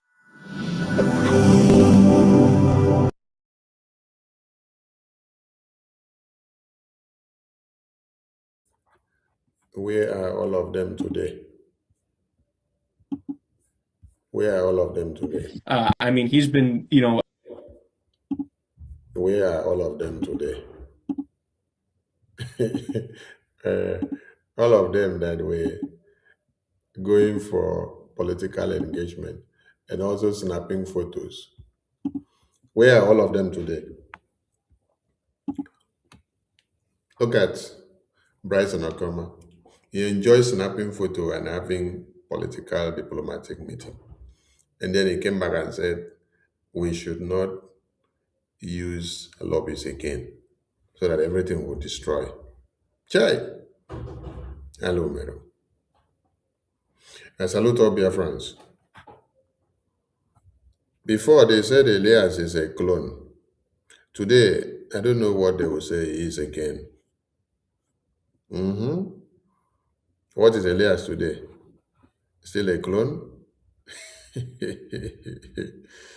Oh my God. This was 2024, September. The same Elias that they are calling criminals throughout 2025 started like this, and they were clapping for him. 2025, because he refused to compromise and follow them to go and blow survivor whistle. He refused to compromise and follow them to go and recruit a Bubagu terrorist. He now became a criminal to them. See, some of you in this Biafra struggle, you can just do propaganda, destroy somebody's name because he refused to buy to your lies and deceit. When somebody refuses to buy to your lies and deceit, you just go on the media and destroy the person's name. But continue doing it. Let us see where it will land you. I salute all of you. Please, when you see all of them, remind them and ask them, where are you all today? All of you that were enjoying taking photos with Mazi Elias, while it took you all for diplomatic engagement. While you were taking the photo, you come back and say it's snapping only photos. But you were enjoying, and then you came back and say, oh, Elias, we are making progress. We are making progress. But later, you still use your mouth to say it's photos. Where are you today? Bryson Okoma, where are you today? We don't see people in the media. You cannot even show your faces again. But Elias is still there doing the work that he started in September 2024. Now, he has garnered so much result that American government are actually working on whatever he is demanding or putting on the table for. See the beautiful people? See these beautiful people here? If you know you appear in these photos and you are no more here, you should be very, very ashamed of yourself now. Honestly. You should be very, very ashamed of yourself now.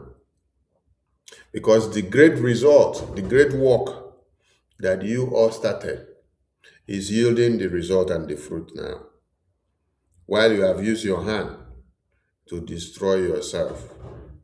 Oh, how the mighty has fallen. BRGI continue to work strong. I salute you all. Ndewo from here, from me. It is good morning, good afternoon, Good evening, good night to some of you. Ndewo.